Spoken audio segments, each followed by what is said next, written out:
전국에 계신 횃불회 회원, 목회자 여러분, 선교사님과 사모님들 안녕하십니까? 횃불재단 이경성 목사입니다. 포스트 코로나 시대의 교회와 목회를 주제로 진행하는 횃불회 네 번째 시간입니다. 지난 3주간의 강의를 통해 코로나19 이후에 우리는 어떤 새로운 시대를 맞게 될 것인지 전망해 보았습니다. 새로운 시대를 실추된 이미지로 감당해야 될 한국교회는 무엇을 회개해야 될지, 또 어떻게 미래를 준비하는 것이 필요할지에 대해서도 알아보았습니다. 코로나19는 우리를 언택트라는 뉴 노멀 속에 살게 해 주었습니다. 언택트는 피할 수 없는 미래처럼 보입니다. 오늘부터 7주 동안 4차 산업혁명, 언택트 시대의 목회를 소주제로 다루게 됩니다. 특히 2주 동안은 4차 산업혁명에 대해서 다루려고 합니다. 언택트 시대를 열어가고 있는 4차 산업혁명이 무엇이고, 빅데이터, 인공지능, 클라우드 컴퓨팅과 같은 핵심적인 기술들이 우리의 삶을 어떻게 바꾸게 될지 이해하시는 시간이 될 것입니다. 오늘 첫 번째 강의는 인하대학교 기계공학과의 김주형 교수님께서 4차 산업혁명이란 무엇인가라는 제목으로 강의해 주시겠습니다. 언택트 시대를 열어가는 4차 산업혁명은 어떻게 시작됐고 발전됐는지 이해하시는 시간 되시기 바랍니다. 예, 반갑습니다. 코로나로 인해서 수많은 사람들이 평상시의 삶을 살아가지 못하고, 또 이 최근에 4차 산업혁명으로 인해서 많은 사람들이 직업과 또 그리고 다가올 미래에 대한 두려움들을 가지고 많이 살아가고 있습니다. 오늘 세미나를 통해서 과연 우리에게 주신 하나님의 메시지는 무엇이고, 앞으로 코로나19 그리고 4차 산업혁명이라고 하는 이러한 발걸음 속에서 우리 그리스도인들은 과연 어떤 마음을 가지고 어떻게 살아야 할 것인가를 함께 나누는 시간들을 갖도록 하겠습니다. 저는 인하대학교 기계공학과의 김주형 교수입니다. 다양한 연구를 좀 하고 있는데, 저 같은 경우 사실 우연하게도 독일, 그 다음에 또 스웨덴, 또 미국 이런 곳에 있으면서 4차 산업혁명이 시작이 될 때 그 초창기에 독일에서 또 미국에서 이런 관련된 연구들을 진행을 하면서 많은 고민들을 좀 해봤습니다. 시대가 얼마나 많이 바뀔 것인가. 생각보다 막상 한 10년이 지났지만 그렇게 많이 변한 것 같지는 않습니다. 아마도 하나님께서 우리에게 주시는 몇 가지 메시지가 있을 거라 생각이 드는데, 오늘 저는 두 개의 주제를 가지고 함께 좀 나눠봤으면 좋겠습니다. 우리는 무엇을 믿는가? 지금 이제 이 방송을 통해서 저를 이제 보시는 우리 시청자분들, 또 우리 목사님들, 카메라를 통해서 이제 불이 있기 때문에 저를 이제 보고 계실 텐데, 만약 불이 꺼진다면 어떻게 될까요? 아무것도 보이지 않겠죠? 그런 것처럼 저희가 보이는 것과 보이지 않는 것, 그 다음에 또 인간과 인간, 인간과 기계, 그리고 기계와 기계, 이런 것들을 통해서 과연 세상이 어떻게 갈 것인가에 대한 부분들을 같이 좀 나누고, 두 번째는 이 컨택과 언택트 사회, 즉 신앙인이 앞으로 4차 산업혁명을 통해서 맞이해야 될 다양한 변화에서 우린 과연 그렇다면 무엇을 준비할 것인가, 이 두 가지를 가지고 오늘 이야기를 좀 나눠보도록 하겠습니다. 제가 재밌는 슬라이드를 하나 준비했는데요. 사람이 아는 것과 모르는 것, 이 두 가지가 얼마나 큰 차이를 보이는지 이 슬라이드를 통해서 잠깐 봤으면 합니다. 중세시대에 잘 아시는 마녀사냥이라는 것이 있었습니다. 예. 마녀라고 하는 게 사실 그 독일이라고 하는 나라에서 나왔다고 하는데, 그 마녀, 위치라고 하는 것이 독일 그 미넨 근처에 있는 어두운 숲, 그 슈바르트바르스라고 하는 그 어두운 나무에 그 독일 할머니들이 검은색 망토를 쓰고 다녔다고 합니다. 예, 그런 시골에 있는 그런 할머니들을 보고 메부리코를 가지고 괴팍한 성격의 사람들이라고 생각을 한 이유로 그 마녀가 탄생이 됐다라고 합니다. 근데 그 뒤에 이제 중세 시대가 되고 나서부터 사람들은 무슨 문제가 생기면 마녀라는 사람들에게 모든 죄를 다 뒤집어 씌우고 사람들을 죽이는, 또 그런 사람들을 죽임으로써 정당화하는 그런 시대에 살았다라고 합니다. 또 흑사병이 저희 16세기, 17세기 이렇게 닥쳤을 때 많은 사람들이 죽었는데, 그때 이 흑사병을 신이 내린 저주라고 하면서 사람들 다 불태워 죽였습니다. 그때 대략 여기 보시면 여기 나오는 것처럼 30에서 50%의 인구가 다 죽었다라고 얘기를 합니다. 근데 흑사병을 자세히 나중에 연구하다 보니까 이거 박테리아에 의한, 지금 우리 코로나 바이러스 비슷한 박테리아에 의해서 발생된 원인균 때문에 혈액을 통해서 벼룩을 통해서 우리가 전달이 되었는데, 그런 것들을 몰랐기 때문에 신의 저주라고 해서 사람들을 태워 죽이는 그런 시대에 살았었습니다. 그 전에는 뭐가 있었냐면 지구는 평평하다 라고 해서 천동설을 주장했었던 사람들에 의해서 세상이 다 지배가 되고 있었고요. 그 지동설을 주장했었던 많은 과학자들은 처형을 당했던, 무시를 당했던 그런 적들이 있었습니다. 항생제가 나오기 전까지 수많은 사람들은 병에 걸리는 것 자체가 신의 저주라고 생각을 해서 그런 사람들은 마을에서 살지는 못했고, 맨 마지막 그림처럼 보이는 것처럼 한센병이라고 하는 문둥병, 천병이라고 얘기를 했지만 실제적으로 나중에 확인해 보니까 이것은 우리가 치료할 수 있는 것과 없는 것으로, 결국 사람이 점점 알아갈수록 왜 이런 것들이 발생했고 어떻게 치료할 수 있는가, 이런 것들을 깨닫게 되는 시대를 살아왔습니다. 제가 최근에 이 코로나 바이러스 코비드 제가 자료를 좀 얻으려고 과학 저널을 통해서 사스하고 그다음에 메르스 실제 사진입니다. 메르스 같은 경우 실제 사람 세포에 붙어 있는 약 한 몇백 나노 정도 되는 크기의 세포, 사람 세포에 달라붙어 있는 것과 얼마 전에 사이언스에 나온 이 코비드-19 실제 사진을 측정한 것을 지금 가지고 왔습니다. 예전에는 사람 눈으로 볼 수 있는 한계를 넘어서서 보지를 못하는 것들을 믿지 않았던 시대에 살고 있었습니다. 근데 옆에 보시는 스캐닝 일렉트론 마이크로스코피나 터널링 일렉트론 마이크로스코피 같은 이러한 과학 기자재들을 이용해서, 첨단 장비를 이용해서 저희가 작은 세포의 단위 또는 그 세포를 이루고 있는 구조체까지도 보는, 즉 그런 것들을 통해서 좀 더 하나님께서 우리에게 주시는 것들을 우리가 자세하게 볼 수 있는 그런 능력을 갖게 된 거죠. 이런 것들을 통해서 우리는 질병이나 또는 우리가 쓰고 있는 반도체, 통신, 여러 가지 분야에 대한 것들을 우리는 적용해서 쓰고 있습니다. 이것은 이제 에이즐런트라고 하는 회사에서 재밌는 그림을 좀 만들어냈는데요.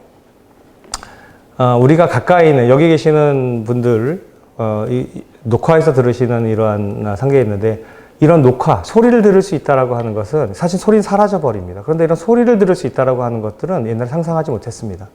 어렸을 때 실을 길게 연결해가지고 종이컵에다 연결한 다음에 소리를 얘기를 하면 들을 수 있었죠. 근데 이거 멀리 가지는 못합니다. 그래서 벨이라는 과학자가 전기 시그널을 이용해서 소리를 먼 곳까지 보낼 수 있도록 만든 것이 바로 전화기입니다. 그래서 텔레폰이라고 얘기를 하죠. 먼 곳까지 보낼 수 있는. 그리고 나서 무선 전화기가 1973년도에 선 없이 전화할 수 있는 무선 전화기가 나와서 인류에게 편안함들을 허락해 줬죠. 그래서 2007년도에 컴퓨터를 폰 안에 집어넣는 아이폰, 스마트폰이라고 하는 것이 등장하였습니다. 벌써 스마트폰이 등장한 지 13년이 지났습니다. 우리의 삶은 옛날 전화기에서 이제는 손 안에 컴퓨터를 들고 다닐 수 있는 아이폰, 스마트폰 시대에 살고 있습니다. 100년 전에, 대략적으로 107년 전에 라이트 형제가 세상을 알고 싶었었습니다. 그때 나무를 조각해서 대략 한 100m를 날아갔는데 그 인류가 처음으로 하늘을 날랐던 기록입니다. 그 뒤로 1969년도에 인류는 달 착륙이라고 하는 그런 원대한 꿈을 가지고 우주를 정복하는 시대에 들어섰고요. A380이나 우리가 보잉사, 비행기를 타고 이제 해외로 가는 것은 12시간 이내면 전 세계 어디든지 갈 수 있는 시대가 되었습니다. 이제는 우리가 어디를 가려고 합니까? 얼마 전에 뉴스에 나온 것처럼 이제 우주로 가는 시대가 열렸습니다. 스페이스 X라는 미국의 회사와 또 블루 오리진이라고 하는 유럽에 있는 회사를 통해서 이제 우리는 우주 바깥에 나가서 생활할 수 있는 시대로 왔다라는 겁니다. 음악을 듣고 싶은 사람들은 예전에 에디슨의 축구기를 잘 기억하실 겁니다. 그러다 카세트 테이프가 나왔고요. 그래서 요즘에는 MP3, MP4 이런 것들을 통해서 이제 음악들을 우리가 손안에, 보이지 않지만 손안에 들고 다니는 시대가 되었습니다. 요즘에 이제 데이터 스트리밍, 리얼 스트리밍이라고 해서 우리가 음악을 어디선지 들고 다니면서 들을 수 있는 시대가 되었습니다. 이거는 이제 MP4라고 하는, 제가 독일에 있을 때 같이 저희 있었던 동료들이 개발한 이제 MPEG이라고 하는 프로그램의 디지털 포맷이 만들어지면서 누구나 다 들을 수 있는 시대가 되었습니다. 지금 들으시는 유튜브, 리얼 라이브 스트리밍, 이런 모든 것들이 이러한 과학적인 아이디어에서 자연의 현상들을 담아서 우리가 쓸 수 있는 그런 형태로 만들어지게 된 거죠. 이 어린아이들이 텔레비를 보면서 즐거워하는 시대가 예전에 있었습니다. 흑백 텔레비전이 나왔고요. 그 다음에는 LCD 텔레비전, PDP, 퀀텀 닷 디스플레이, 이제는 우리가 손에 들고 다니는 텔레비전이 나왔던 시대가 됐죠. 그리고 누구나 이제는 방송할 수 있는 뭐 유튜브라는 것들을 통해서 누구나 이제는 방송할 수 있는 시대로 바뀌어가고 있는 시대가 되었습니다. 자, 이러한 테크놀로지컬 트렌드를 통해서 우리는 지금 시대 상당히 많이 발전했다라고 이야기를 하는데, 우리가 1965년대로 되돌아가면 서울에서 부산까지 아주 오랜 시간이 걸렸고요. 그리고 도시락을 들고 다니던 시대에, 전화기가 없었던 시대에, 그때 모습들이 있었습니다. 이게 1960년대 초등학생들이 그린 서기 2000년대의 그림은 움직이는 도로가 나오고, 그리고 부엌에서 요리하는 것들을 배울 수가 있고, 집에서 치료도 받고, 전기로 자동차가 달리고, 태양에서 에너지를 끄집어서 쓰고, 수학여행을 로켓을 타고 다니고, 이게 정확하게 45년 전입니다. 45년 전에 젊은 학생들이 그림을 그렸던 것들이 서기 2000년도가 되면 이런 것이 이루어지겠지 라고 하는 것들이 이루어져 가고 있는 거죠. 이게 바로 3차 산업혁명인 IT 때문에 이러한 일들이 많이 벌어졌습니다. 저는 이제 오늘 세미나를 통해서 1차 산업혁명에서 4차 산업혁명으로, 저는 이제 기획과, 전에는 전자과 교수로 있었습니다. 그래서 우리가 알고 있는 정보통신, 컴퓨터, 그 다음에 로봇, 이런 인공지능까지 쭉 그러니까 기술적인 발전들을 통한 것들을 학생들에게 가르치고 있습니다. 1784년에 증기기관이 만들어지면서 사람이 했었던 일을 이제 기계가 대신해주는 그런 시대를 통해 사람들은 자유를 얻기 시작했습니다. 1870년도에 전기가 만들어지면서 컨베이어 벨트가 만들어졌고, 그 이후로 모터와 이런 전기시설, 여기 보이는 이런 조명과 같은 이런 전기를 사용할 수 있는 시대가 되면서 드디어 사람들은 대량 생산할 수 있는 2차 산업혁명을 가졌습니다. 1969년도에 컴퓨터라고 하는 것 자체가 등장을 하면서 정보통신 기술, 옛날엔 손으로 썼던 것들을 이제는 기록을 할 수 있는 디지털, 우리가 디지털라이제이션이라고 하면 0과 1이라는 숫자의 조합으로 세상에 있는 모든 정보를 만들어갈 수 있는, 정보를 통치할 수 있는 것으로 지식정보혁명이 일어났습니다. 그래서 1980년도 때 인터넷이 생기면서 지금 쓰고 계시는 HTTP라고 하는 것이 탄생을 했죠. 그런 것을 통해서 지금 전 세계는 다 정보의 홍수 속에서 언제든지 원하는 정보를 얻는 시대가 되었습니다.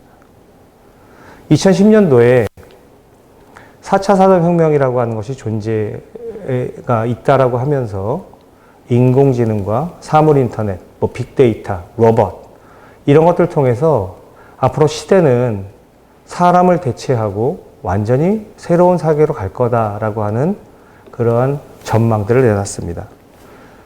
사실 그런 전망들을 통해서 사람들이 두려워하기 시작한 것은 내 일자리가 없어질까 봐. 우리는 앞으로 무엇을 먹고 살지?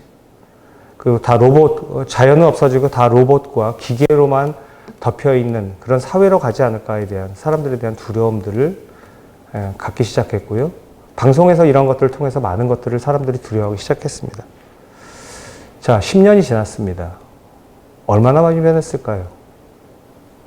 4차 산업혁명이 등장한 지 10년이 지났고, 제가 독일에 있었을 때 2006년도에 이 이야기가 처음 나왔었습니다. 그 15년 사이에 얼마나 많은 것들이 변했을까요? 생각보다 그렇게 많은 것들이 변하지 않았습니다. 그래서 오늘은 우리가 과연 4차 산업혁명이라고 하는 것이 무엇이고, 과연 이런 것들 그리스도인들은 무엇으로 받아들일 것이며, 앞으로 미래 사회는 그렇다면 우리가 무엇을 준비할 것인가, 이것들을 우리가 좀 이야기해 보려고 합니다. 4차 산업혁명을 좀 쉽게 설명한다라고 하면, 컴퓨터가 만들어진 3차 혁명 때는 우리가 손으로 썼던 것들을 다 이제 컴퓨터에다가 문서나 그림 형태로 다 저장할 수가 있었습니다. 그걸 통해서 이메일을 보내고 또 정보를 우리가 볼 수 있었던 시대가 되었죠. 자, 이제 그걸 조금 넘어서서 모든 것들을 다 디지털화하는 겁니다. 즉 정보화하는 거라는 겁니다. 예를 들어서 이 방에 사람이 몇 명이 있고 또 이 방의 상태가 어떤지, 이것을 우리는 표현할 수가 없습니다. 예를 들어서 이 방에 대한 정보를 딱 제공하고 싶으면 길이는 10m, 온도는 몇 도, 그리고 이 안에 사람이 몇 명이 있고 의자는 몇 개가 있고, 이것들을 정보화하지 않으면 아무런 정보가 상대방에 전달이 되지 않겠죠. 자, 그래서 지금 사실 우리가 얘기하고자 하는 것은 예전에는 사람이 정보를 만들어서 집어넣는 시대였습니다. 그걸 우리는 휴먼 맨 인터페이스라고 얘기합니다. 그러니까 사람이 컴퓨터나 기계들을 조종해서 데이터를 집어넣어주는 시대가 3차 산업혁명 시대였으면 이제는 기계가 스스로 데이터를 만들어내는 머신 투 머신이라고 하는 M to M이라고 하는 것을 통해서 기계가 서로 커뮤니케이션하고 정보를 만들어내는 시대로 가게 됐다는 겁니다. 그것을 우리는 4차 산업혁명이라고 얘기를 합니다. 그래서 우리는 디지털 트랜스포메이션이라고 얘기를 합니다. 많은 사람들이 4차 산업혁명 하면 뭐 IoT, 뭐 인공지능, 뭐 빅데이터 뭐 이런 것들을 얘기하는데 사실 4차 혁명에 대한 정확한 그림은 우리도 사실 알지 못합니다. 왜냐하면 여기 보이는 그림처럼 장님이 코끼리의 상아를 만질 때는 it's a spear. 창같이 생겼네. 예, 그 다음에 코끼리의 코를 만지니까 말랑말랑합니다. 뱀처럼 생겼네. 옆에 가서 등어리를 만져보니까 딱딱합니다. 나무같이 생겼어. 꼬리를 만져보니까 로프같이 생겼어. 예, 귀를 만져보니까 이거는 부채같이 생겼어. 예, 서로 다 다른 얘기를 하고 있는 거죠. 과학계에서도 그렇습니다. 앞으로 4차 산업혁명이 어떻게 발전할지 이제 만들어져 가는 과정 중에 있다는 겁니다. 자, 컴퓨터가 최근에 등장한 것으로 생각하고 계시지만 이게 전 세계 첫 번째 만들어진 기계식 컴퓨터입니다. 1823년도에 이 찰스라고 하는 이 과학자가 컴퓨터를 엄청나게 크게 만든 겁니다. 이런 것에서 나중에 조금 더 바뀌고 ENIAC이라는 컴퓨터가 나오고 그 다음에 XT라는 컴퓨터가 나오고 AT가 나오고 점점 디지털화 되면서 우리는 손에 들고 다닐 수 있는 컴퓨터가 나온 거죠. 원리는 단순합니다. 0과 1이라는 숫자로 바꿔주는 겁니다. 불이 켜지면 1, 불이 꺼지면 0 이라는 아주 단순한 숫자를 가지고 모든 것들을 다 표현하면서 디지털이 만들어지기 시작한 거죠. 스티브 잡스가 처음 만들었던 애플 컴퓨터사에 나왔던 이 컴퓨터가 바로 이게 애플 컴퓨터입니다. 여기 보시면 나무에다가 타이프를 넣고 아주 단순한 코드를 만들어서 타자를 치는 것들을 만든 게 이 애플에서 처음 나온 컴퓨터입니다. 지금은 잘 아시는 에디슨이라고 하는 슈퍼컴퓨터, 우리나라에도 한 대가 있습니다. 그래서 한 번에 1천조 개의 계산을 할 수 있는 슈퍼컴퓨터, 이것들을 통해서 우리가 쓰고 있는 통신망, 전력망, 그리고 쓰고 있는 인터넷망, 이 모든 것들을 이런 컴퓨터 한두 대가 다 서비스하는 시대가 되었다는 거죠.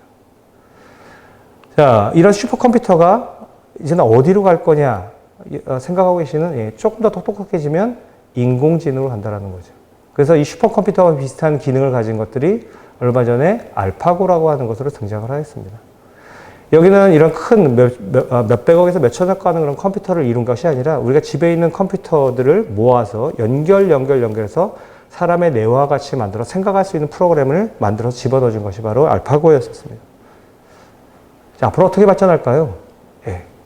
앞으로 좀 이따가 뒤에 보여드리겠지만 이제는 저런 큰 컴퓨터가 얼마만큼 작아지냐면 우리 손톱만큼 작아지는 시대로 다가오게 될 겁니다. 자, 산업 현장에서는 어떠한 것들이 필요하냐면 옆에 보시면 그 산업 현장에서 손이 잘리거나 다리가 잘리거나 이런 산업재해들이 많습니다. 그러다 보니까 이런 것들을 통해서 이제 걱정하고 있는 것들이 뭐냐면 사람 대신에 로봇이 들어가서 설계할 수 있더라면 어떻게 될 것인가. 그렇게 나온 것이 스마트 팩토리입니다. 사람을 대신해서 모든 것들을 다 이제 로봇이 하는 거죠. 로봇과 센서가 만들어가는 겁니다. 사람이 운전하다가 사고를 낼 수 있는 그걸 방지하기 위해서 요즘은 ADAS라는 ADAS나 또는 자율주행 3.0, 이제 앞으로 4.0까지 갈 겁니다. 완전 자율주행 자동차. 이런 시대가 우리 가운데 도래할 것입니다. 왜 그럴까요? 좀 더 안전하고 좀 더 생산적이고 좀 더 편안한 사회로 가기 위한 겁니다. 우리 사회는 그렇게 갈 수밖에 없습니다.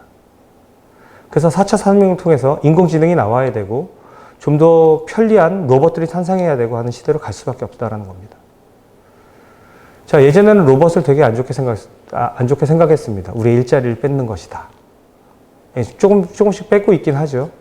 근데 이거는 갈 수밖에 없습니다. 생산성을 높이기 위해서는 좀 더 실수를 하지 않고 24시간 일할 수 있는 시스템으로 갈 수밖에 없는 사회이기 때문에 이제는 이 로봇을 우리의 삶 가운데로 들여올 수밖에 없습니다.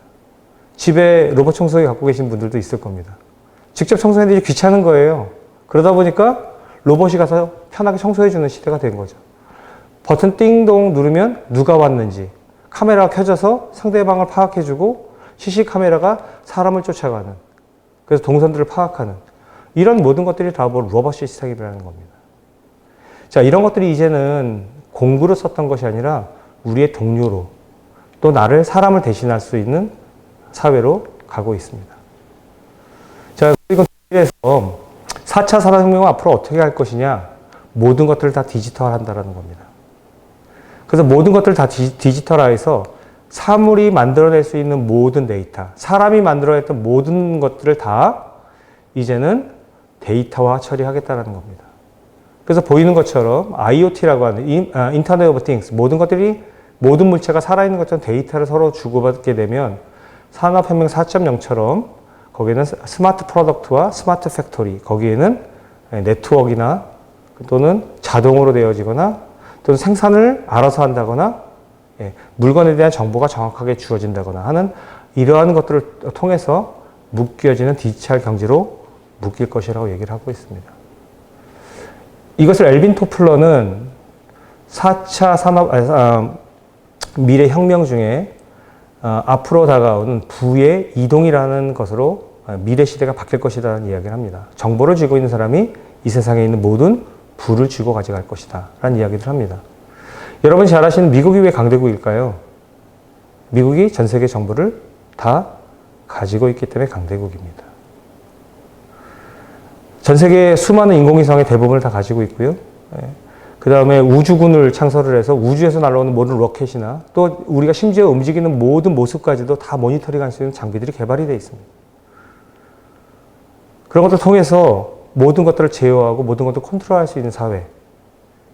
그것이 어쩌면 4차 산업혁명에서 성경의 세계는 666이 가는 그런 방향일 수도 있습니다. 과연 그러한 흐름들을 우리는 어떻게 이해하고 앞으로 어떻게 준비해야 될 것인가, 진지하게 고민해야 될 필요성들이 있습니다. 국내 차량을 판매하고 있는 폭스바겐 골프, 가장 많이 국내에 지금 팔리는 외제차 중에 하나죠. 폭스바겐 계열의 BMW나 이런 회사들이 들어와 있는데요. 2000년 넘어서부터는 로봇이 생산하는 상황이 훨씬 많습니다. 앞으로는 로봇이 이제 사람이 옆에서 조립하는 것이 아니라 앞으로는 로봇이 조립하는 시대로 아마 2010년 정도, 2030년 정도만 되면 많은 부분 로봇이 생산하는 시대가 될 겁니다. 여기 보시면 이 독일어로 이 미트아르바이트 등의 사람이 하는 것과 로봇이 하는 역할, 벌써 크로스가 돼서 로봇이 하는 것이 훨씬 많아지는 시대가 된다는 거죠. 공장에 이제 사람이 필요 없는 시대가 될 수도 있다는 겁니다. 자, 그렇다면 또 어떤 것들이 이제 바뀔 것이냐? 자동화됩니다. 자동화. 옛날엔 사람이 했었던 것들을 이제 로봇이나 센서에 의해서 스스로 만들어가고요. 옛날에는 인간이 했었던 것들을 기계가 서로 협업하게 되고 이제는 기계와 기계 간의 협업을 하게 되는 시대가 되었습니다. 삼성, 제가 이제 모 회사를 얘기해서 그렇습니다만 삼성 반도체 연구소를 가보시면 사람이 거의 없습니다. 다 기계가 합니다. 반도체 만드는 걸 사람이 만드는 게 아니라 기계가 만드는 시대가 되었고요. 테슬라, 미국에 있는 전기자동차를 만드는 테슬라에 가시면 사람이 조립 안 합니다. 다 로봇이 만듭니다. 이제는 인간과 기계가 협업을 하거나 이제는 기계와 기계가 협업해서 스스로 뭔가를 만들어내는 시대로 가져간다는 거죠. 설계를 옛날처럼 사람들이 만나서 하지 않습니다. 3차원 공간에서 하는 3D CAD나 3D 프린팅 방법, 그리고 이제 학교를 가지 않아도, 현장에 가지 않아도 똑같은 현상을 만들어내는 증강현실, 저희가 AR이라고 합니다. 그 다음에 VR이라고 하는 가상현실을 통해서 이곳을 예를 들어서 미국이나 또는 이스라엘 같이 만들어줄 수 있다는 겁니다. 중세시대로 돌아갈 수도 있고. 유연근무와 원격근무, 요즘에 코로나 바이러스로 많은 것들이 되고 있죠. 원격 조정이 가능하다는 겁니다. 얼마 전에, 몇 년 전에 미국에서 출시된 차가 차를 출시해서 집에 갖다 놨는데 인공위성을 이용해서 차량을 주행해서 다른 도시로 옮긴 기사가 났었습니다. 내 차인데 원격 조정이 가능한 시대가 된 겁니다. 우리 집인데 누군가가 들어갈 수 있는 시대. 이런 것들이 변화할 수 있다는 거죠. 이제 옛날에 사람이 모여서 설계를 하고 했었던 시대에서 이제는 컴퓨터, 네트워크 중심으로 클라우딩으로 갑니다. 모든 데이터들을 다 모아서 컴퓨터에 알아서 데이터를 저장하고 그것들을 통해서 시뮬레이션을 하고 제품을 만들고 AS까지 하는 그리고 그런 것들을 정보를 파는 시대가 되었습니다. 사람이 몇 명 필요하지 않습니다. 원격 제어, 원격 수리, 원격 배달, 요즘 드론으로 상품 배달하는 시대가 됐죠. 잘 아시는 IBM 왓슨인 경우에는 의사보다도 판단을 정확하게 하는 그리고 경제, 앞으로는 판사, 또 앞으로는 뭐 교사, 심지어 성직자까지 한다는 얘기가 나옵니다. 실제로 테스트를 하고 있습니다. 성경의 데이터를 다 모아서 좋은 설교를 할 수 있는 것들을 모아서 짜깁기를 해서 설교할 수 있는 시스템. 인공지능이 할 수 있다는 겁니다. 더 많은 센서가 있습니다. 어딜 가더라도 뭐든지 다 알아서 판단해주는. 자동차 타고 가도, 집을 가도, 공장을 가도, 거리를 가도 수많은 센서에 의해서 둘러잡혀서 우리의 일거수일투족, 우리의 상황들을 다 데이터화하고 있습니다. 앞으로는 이제 종이가 필요 없는 시대가 될 거라고 생각하고 있습니다. 다 찍으면, 스마트폰으로 찍으면 신분증도 앞으로 들어간다고 하지 않습니까? 실시간 체크가 가능합니다. 이번에 코로나 바이러스 때문에 그런 게 나왔고요. 무선인식, 정보 제공. 자, 이런 것들을 통해서 우리가 생각했었던 일반적인 상식을 가졌던 사회에서 좀 더 데이터 중심의 사회로 흘러갈 겁니다. 그래서 이 데이터를 가지고 있느냐 없느냐가 앞으로 미래 사회를 끌고 가는 중요한 화두가 될 것입니다. 독일의 지멘스라고 하는 회사, 제가 개인적으로 참 좋아하는 회사입니다만 이 회사가 아주 중요한 회사 중에 하나입니다. 전 세계의 모든 공장을 다 제어하고 있습니다. 심지어 우리나라의 큰 대기업도 이 회사의 플랫폼을 그대로 쓰고 있습니다. 이 얘기는 뭐냐면 외국에서 우리나라 모든 공장에서 일어나고 있는 모든 것들을 다 볼 수 있다는 거죠. 얼마 전에 저희 스마트폰을 가지고 계신 분들은 코로나 바이러스를 이때 얼마만큼 움직였는지를 갖다 다 판단하는 것들에 대한 데이터가 나왔습니다. 어떻게 알았냐면 우리가 쓰고 있는 스마트폰에 들어가 있는 프로그램 자체가 우리가 어디를 움직이고 있는지 GPS를 통해서 다 모니터링한 겁니다. 그런 시대가 됐다는 겁니다. 자, 이제 만남에서 이제는 앞으로 사이버 시대로 바뀌었습니다. 컨택 사회에서 언컨택 사회로 바뀌어서 스카이프나 또는 시스코의 웹엑스나 줌이나 구글 미트나 학생들 같은 경우는 뭐 디스코드나 스카이프나 카카오톡 이런 사이버 사회에서 사람들이 만나게 된다는 거죠. 그곳 안에서 정보를 제공하고 그리고 거기에서 정보를 취득한 사람은 이 4차 산업혁명 시대에 성장을 할 수 있고 돈을 벌 수 있는 사회가 됐습니다. 권력이 되는 거죠. 자, 이제 앞으로 시대는 이런 것들을 통해서 모든 것들이 다 묶이는 시대가 될 겁니다. 내가 어디 있든지 무엇을 하든지 다 모니터링 되고 다 파악이 되는 시대. 이걸 우리는 USN이라고 하는 유비쿼터스 센서 네트워크라고 하는 모든 것들을 다 데이터화해서 누구나 다 가질 수 있는 빅데이터를 가질 수 있는 시대가 될 겁니다. 자, 이런 것들을 통해서 모든 것들이 연결이 되면 그 다음에는 어떻게 될까요? 자, 이제 앞으로 그렇다면 우리가 4차 산업혁명 시대가 되면 우리의 일상은 어떻게 바뀔까요? 첫 번째 비디오를 잠깐 감상하도록 하겠습니다. 4 years ago, we started to wonder, what would shopping look like if you could walk into a store, grab what you want, and just go? What if we could weave the most advanced machine learning, computer vision, and AI into the very fabric of a store so you never have to wait in line? No lines, no checkouts, no registers. Welcome to Amazon Go. Use the Amazon Go app to enter. Then put away your phone and start shopping. It's really that simple. Take whatever you like. Anything you pick up is automatically added to your virtual cart. If you change your mind about that cupcake, just put it back. Our technology will update your virtual cart automatically. So, how does it work? We used computer vision, deep learning algorithms, and sensor fusion, much like you'd find in self-driving cars. We call it Just Walk Out technology. Once you've got everything you want, you can just go. When you leave, our Just Walk Out technology adds up your virtual cart and charges your Amazon account.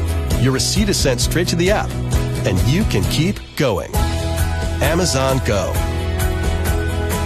No lines, no checkout. No, seriously.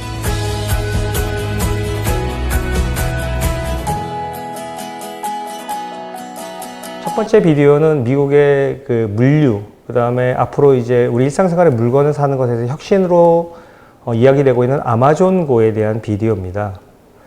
우리 지금까지 많은 사람들이 마켓에서 물건을 팔고 물건을 갖다 놓고 또 했었던 그런 시대였습니다. 이제는 앞으로는 어떻게 시대가 변하냐 하면 우리가 스마트폰 안에 있는 카드를 자동으로 찍고 마켓에 들어가면 내가 필요한 물건에 대한 정보를 주게 되어 있습니다. 이것들을 통해서 내가 이것을 사면 이건 언제 만들어졌고 또 가격은 얼마이고 또 이것들을 내가 먹으면 얼마만큼의 칼로리를 취하고 또 이거를 내가 샀을 경우에 자동으로 페이먼트가 되는, 그리고 이걸 다시 반납했을 경우는 또 언제쯤 다시 나올지 이런 정보들을 임의로 주고받는 시대가 된다라는 겁니다. 이 아마존고가 미국의 가장 큰 마켓인 전체적인 백화점들을 다 무너뜨리고 이제 사람이 없더라도 물건만 갖다 놓으면 알아서 사가는 그 점원이 필요 없는 시대가 될 겁니다.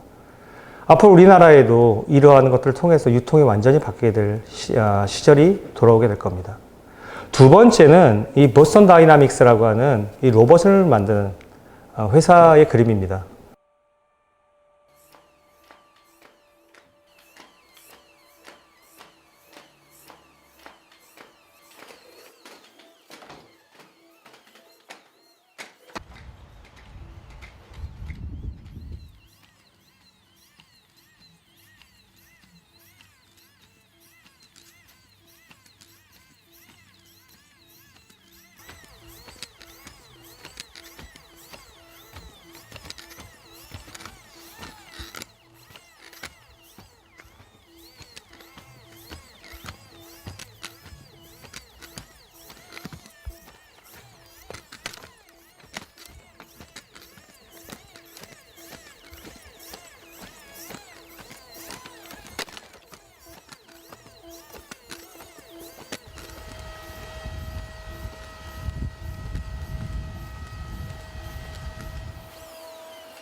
여기 보시면 개 로봇하고 그다음 또 하나는 사람처럼 직립보행하는 로봇을 만들었는데요. 이 로봇은 우리가 할 수 있는 웬만한 것들은 다 합니다. 체조도 할 수 있고요. 24시간 원하는 곳에다 알아서 물건들을 정리하는, 창고 정리를 한다거나 또는 무거운 물체를 나른다거나 할 수 있는 그러한 단계의 형태로 이제 쓰이게 된다는 겁니다. 그러면 공장이 이제 앞으로 사람이 필요 없게 되죠. 무거운 물건을 24시간, 360일 어떤 조건 하에서도 물건 나르고요. 그리고 배달도 이제 알아서 하는 시대가 된다는 겁니다.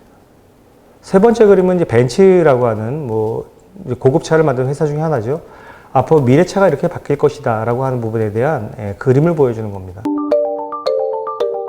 This is Mercedes' FO15 concept vehicle. One of the things it does is self-drive, although that's not so much of a brand new headline in automotive anymore. What it's really all about is how it will change the way we live with the car once it does do the driving for us. One of the things you can see is a very different shape and what they call a volume. Instead of a traditional three-box design like most sedans, this is one single volume, kind of an arched roof thing. That allows them to push the wheels way out to the ends, very dramatically, and therefore in the middle is a large passenger space. Space has always been equated with luxury. That's why big homes are considered luxurious and small ones aren't. Then once you get inside, you can take back your personal time. Notice how the seating allows people to be social and how the whole car inside is upholstered with screens, whether it's that wide full-width dashboard or the fact that every door and the rear transom have large screens on them as well that can connect to your existing mobile media, create augmented reality views of what's happening outside the car, or let you even change how the car is operating from any seat inside the vehicle. 자율주행을 통해서 그 안에 차 안에는 이제는 차를 운전하는 것이 아니라 그곳이 개인의 사무실 또는 집이 되는 또는 영화를 볼 수도 있고 내가 하고 싶은 여러 가지 것들을 할 수 있는 개인 사무 공간으로 변한다는 겁니다. 그러기 위해서 자율주행에 당연히 갈 수밖에 없는 것이고요. 그리고 자동차가 앞으로는 컴퓨터보다 더 많은 정보를 제공할 수 있는 새로운 나만의 공간 이런 곳으로 변경된다는 거죠. 그렇기 때문에 우리가 앞으로 수많은 데이터를 받을 수 있는 현재 자동차 센서가 한 200개 정도 들어간다고 하는데 앞으로 한 500개 정도로 증가가 된다고 합니다. 자, 그 위에 그림을 보시면 아까 봤었던 컴퓨터가 저 보시면 저게 이제 1펜입니다. 1펜이 1센트짜리 동전 위에 컴퓨터가 얼마나 크기로 줄어드는지 한번 보십시오. 쌀보다 작습니다. 지금 우리가 쓰고 있는 컴퓨터 10년 전에는 상당히 컸지만 지금 우리 안에 스마트폰 안에 들어왔죠. 10년 후에는 이제는 손톱보다 작은 쌀알보다 작은 컴퓨터로 그리고 그 안에 인공지능이라고 하는 프로그램이 인베디드 돼서 어디서든지 마음껏 쓸 수 있는 시대로 다가오게 될 것이라는 겁니다. 자, 이런 시도는 예전부터 있었습니다. 성경에 보면 인받은 자라고 하는 것 때문에 666이라고 하는 것 때문에 사람들이 많은 오해를 불러삼았던 바로 이 마이크로칩이라고 하는 베리칩이라고 하죠. 베리피케이션 칩이라고 하는 사실 이 목적은 사람을 모니터링하려고 하는 게 아니라 우리의 그 의료보험제도 또는 주민등록번호와 같은 역할을 하기 위해서 안에다가 RFID 카드 칩을 심었던 겁니다. 보시면 저렇게 작은 크기의 칩을 심어서 이 사람의 의료 정보를 모니터링하는 것들을 목적으로 삼았던 겁니다. 이런 것들을 통해서 미국에서 이제 베리칩을 했었는데 나중에는 이게 문제가 되니까 오바마 케어에서 당뇨병 환자를 모니터링할 수 있는 글루코스 모니터링 하는 것으로 2007년도에 시도를 했었죠. 그래서 오른쪽에 보시면 오른손 밑에 여기 있는 근육 부분에다가 삽입을 해서 이것들을 갖다 대면 의료 정보들이 다 그대로 모니터링이 되는 그런 시대를 만들어낸 겁니다. 그래서 2012년에 그렇다면 앞으로 사람 머리에다가 주민등록증을 만들지 말고 휴먼 바코드를 통해서 칩을 심으면 앞으로 시대 풀리지 않는가? 근데 실제 우리가 그렇게 쓰고 있습니다. 우리가 쓰고 있는 컴퓨터, 스마트폰, 우리가 쓰고 있는 컴퓨터, 우리가 쓰고 있는 집, 우리가 쓰고 있는 차량, 이런 모든 데이터들이 실제로 2007년, 2002년도에 나왔던 베리칩과 같은 역할을 하고 있다는 거죠. 집에 들어갈 때 번호키 누르고 들어가시죠? 자동차 탈 때 스마트키 쓰시죠? 집 입구 들어갈 때 번호키 디지털 키 누르고 들어가시죠? 한국 정부는 앞으로 모바일 신분증 도입한다라고 합니다. 잘 쓰고 계시죠? 편안하죠? 스마트페이, 핸드폰에서 돈 다 계산됩니다. 편안하죠? 자, 근데 앞에서 봤었던 것과 무슨 차이가 있습니까? 원래 목적은 아이디 카드를 시계나 사람 몸 안에 집어넣어서 신분증과 신용카드, 의료보험으로 만들겠다는 부인실을 막기 위해서 라고 하는 좋은 의도로 시도를 한 것입니다. 근데 이것을 우리는 666이라고 하는 이야기만으로 한 20년 전에, 30년 전에는 매도를 했었습니다. 기술 분야를. 근데 지금 우리는 그것을 그대로 쓰고 있는 시대가 된 거죠. 이미 우리는 이 데이터의 홍수 속에 들어와 있습니다. 사물 인터넷, 여러분 쓰고 있는 모든 것들이 다 우리 안에 다 들어와 있는 상황 가운데 가고 있습니다. 앞으로 돈이 어떻게 될까요? 잘 아시는 비트코인이 앞으로 미래 사회를 끌고 나가서 현금 없는 사회로 가져가겠다라고 해서 시작된 좋은 개념이었었습니다. 이게 투기가 되면서 문제가 됐었지만 스마트페이, 이런 것들도 우리가 생각하는 정보화 시대로 가면서 점점 다 디지털라이즈 된다는 겁니다. 스웨덴은 벌써 2015년부터 캐시를 쓰지 않는 나라로 바뀌었습니다. 제가 재작년에 스웨덴 갔을 때 현금을 한번 가져갔다가 예전에 썼던 현금을 가져갔다가 쓸모가 없어서 뭐든지 다 크레딧 카드로 되는 시대가 되었습니다. 깜짝 놀랐습니다. 우리나라도 이제 현금이 없는 사회로 바뀌어가고 있습니다. 이게 바로 우리가 알고 있는 4차 산업혁명 시대, 데이터를 우리가 만들어내고 그리고 이것들 통해서 우리가 스스로가 정보화 사회로 가고 있는 것으로 여러분 생각하시면 되겠습니다. 자, 그렇다면 앞으로 미래 사회는 어떻게 될 것인가? 잘 알려진 엘빈 토플러 작고하셨죠. 미래 쇼크하고 제3의 물결, 그 다음에 제4의 물결이라고 하는 책을 통해서 과학기술계에 엄청난 파장을 불러일으켰던 석학이십니다. 그 당시에 미래 쇼크 때 이야기 나왔던 것 중에 하나가 어떤 게 있었냐면 앞으로 물이 중요하다. 앞으로 여성 권력이 커질 것이다. 제3세계가 성장해서 새로운 세력을 이룰 것이다. 그리고 중요한 얘기를 하나 있습니다. 앞으로 정보통신사회에 분명히 사이버 쓰레기가 존재할 것이다. 앞으로 이러한 쓰레기를 어떻게 치울 것인가. 이 쓰레기 더미에 파묻혀서 인류가 망할 수도 있고 요즘 얘기하는 거짓 정보입니다. 가짜 정보. 가짜 정보를 통해서 잘못 우리가 알고 있으면 쓰레기 더미에 살고 있는 곳에 정말 진정한 데이터는 무엇이고 우리가 알고 있는 데이터가 정말인지 아닌지를 알지 못하는 사회에서 우리가 호도되고 알지 못하는 사회로 끌려갈 수 있는 그런 사이버 쓰레기를 조심하라는 이야기를 엘빈 토플러가 했었습니다. 과연 지금 우리가 그런 사회가 아닌가요? 4차 산업혁명 시대 때 사람과 기계가 연결이 되고 기계와 기계가 연결되는 시대에 우리가 무엇을 믿고 어떤 데이터를 쓸 것인가 되게 중요한 의미라고 말씀을 드리고 싶습니다. 최근 앨런 머스크가 이런 이야기를 했습니다. 전기차 옵니다. 자율주행 옵니다. 태양광 시대 옵니다. 우주개발 시대 옵니다. 다 이루어졌죠? AI를 대체해서 앞으로 인간 두뇌를 컴퓨터에 연결하는 뉴럴 링크라고 하는 것들을 통해서 치매를 없애겠습니다. 우리 안에 있는 뇌에 있는 모든 생각하는 것을 컴퓨터 칩 안에 담겠습니다. 라고 하는 얘기를 했습니다. 그래서 한 1,000억 정도를 좀 투자해서 몇몇 대학에서 연구를 하고 있습니다. 우리의 뇌까지도 이제 카피해서 USB에 담고 다니듯이 디지털화 하겠다라는 얘기를 하고 있습니다. 올까요? 저는 어느 부분적으로 올 수 있을 거라 생각하고 있습니다. 왜냐하면 벌써 우리는 쓰고 있으니까요. 보시면 여기 보이는 이 표인 것처럼 우리 뇌파 검사하지 않습니까? 병원에 가면 뇌파 검사하잖아요. MRI 찍잖아요. 거기 나온 데이터들을 디지털화 시키면 우리 뇌가 움직일 때, 생각하고 있을 때, 그 다음에 계산하고 있을 때, 사고하고 있을 때, 슬플 때, 이 모든 것들을 다 디지털화해서 가져갈 수 있는 시대가 열릴 수 있다는 겁니다. 그렇다면 우리 미래 사회는 어떻게 될까요? 제가 개인적으로 참 좋아하는 영화인데 트루먼 쇼라고 하는 1987년도인가 아마 나왔던 영화로 아마 이 영상을 보시는 몇몇 분들은 아마 트루먼 쇼를 보셨을 겁니다. 커다란 돔 안에 모든 것들이 통제되고 모든 것들을 지켜다보고 모든 것들이 여기 나온 이 트루먼을 맞춰서 움직이는 사회가 됐었죠. 모든 것이 통제되고 모든 것이 관찰되고 모든 것이 조작되는 그런 사회. 어쩜 우리가 이런 사회로 다가가고 있는 건 아닌가 한번 생각해 보시기 바랍니다. 4차 산업혁명이 오면서 우리 가운데 여러 가지 문제들이 발생했습니다. 아시는 텔레그램 문제들. 디지털 사회로 가니까 아주 안 좋은 데이터들을 돈으로 파는 시대. 게임 중독으로 해서 학생들이 게임에 미치는 왕따. 로봇이 사람을 대체하고 좀 말하기 좀 부끄럽습니다만 미국은 가장 앞선 기술이 뭔지 아십니까? 섹스 로봇입니다.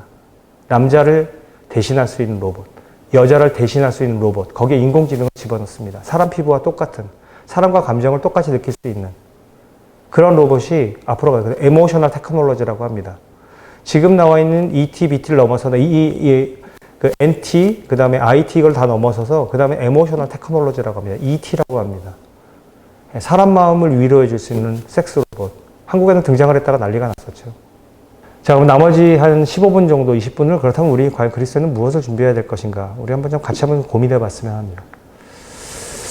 제가 개인적으로 좋아하는 것 중에 하나가 이제 과학자이자 공학도이기 때문에 과연 하나님께서는 그렇다면 우리 과학, 공학, 지금까지 수도 없이 많이 발전돼 4차 산업혁명까지 오면서 하나님께서는 과연 무엇을 말씀하시는가?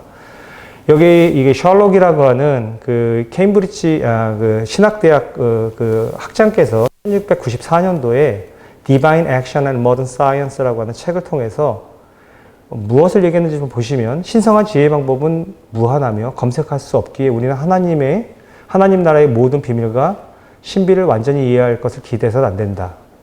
하지만 그 몇몇을 통해서 하나님을 존경하고 그분을 신뢰할 수 있도록 하나님께서 분명히 가르쳐 주시는데 우리는 무지하고 불신 때문에 하나님께서 우리 가운데 주신 것들을 잘 알지 못한다는 겁니다. 바로 우리가 무지하기 때문입니다. 우리가 믿지 않기 때문이라고 하는 이야기를 합니다. 하나님께서 천지를 창조하실 때 빛이 있으라라고 말씀하셨습니다. 자, 빛이 무엇인가를 과학자들이 보니까 일렉트로마그네틱 웨이브라고 하는 것으로 존재합니다. 밑에 보이시면 전자기파와 자기파, 전기와 자기가 서로 90도 방향으로 흘러가면서 빛을 만들어냈습니다. 빛의 속도는 30만 킬로미터.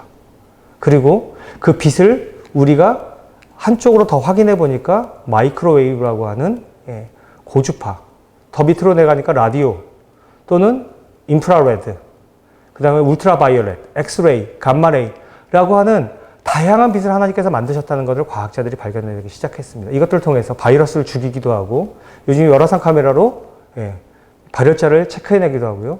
물체를 데우기도 하고 그리고 사람 안에 몸에 어디에 문제가 있는지 엑스레이를 통해서 볼 수도 있고 박테리아를 죽이는 UV도 만들어내고 또는 암을 죽이는 감마레이도 만들어내는 하나님께서 주신 것들을 우리가 잘 아니까 우리는 이것을 이용할 수 있다는 겁니다.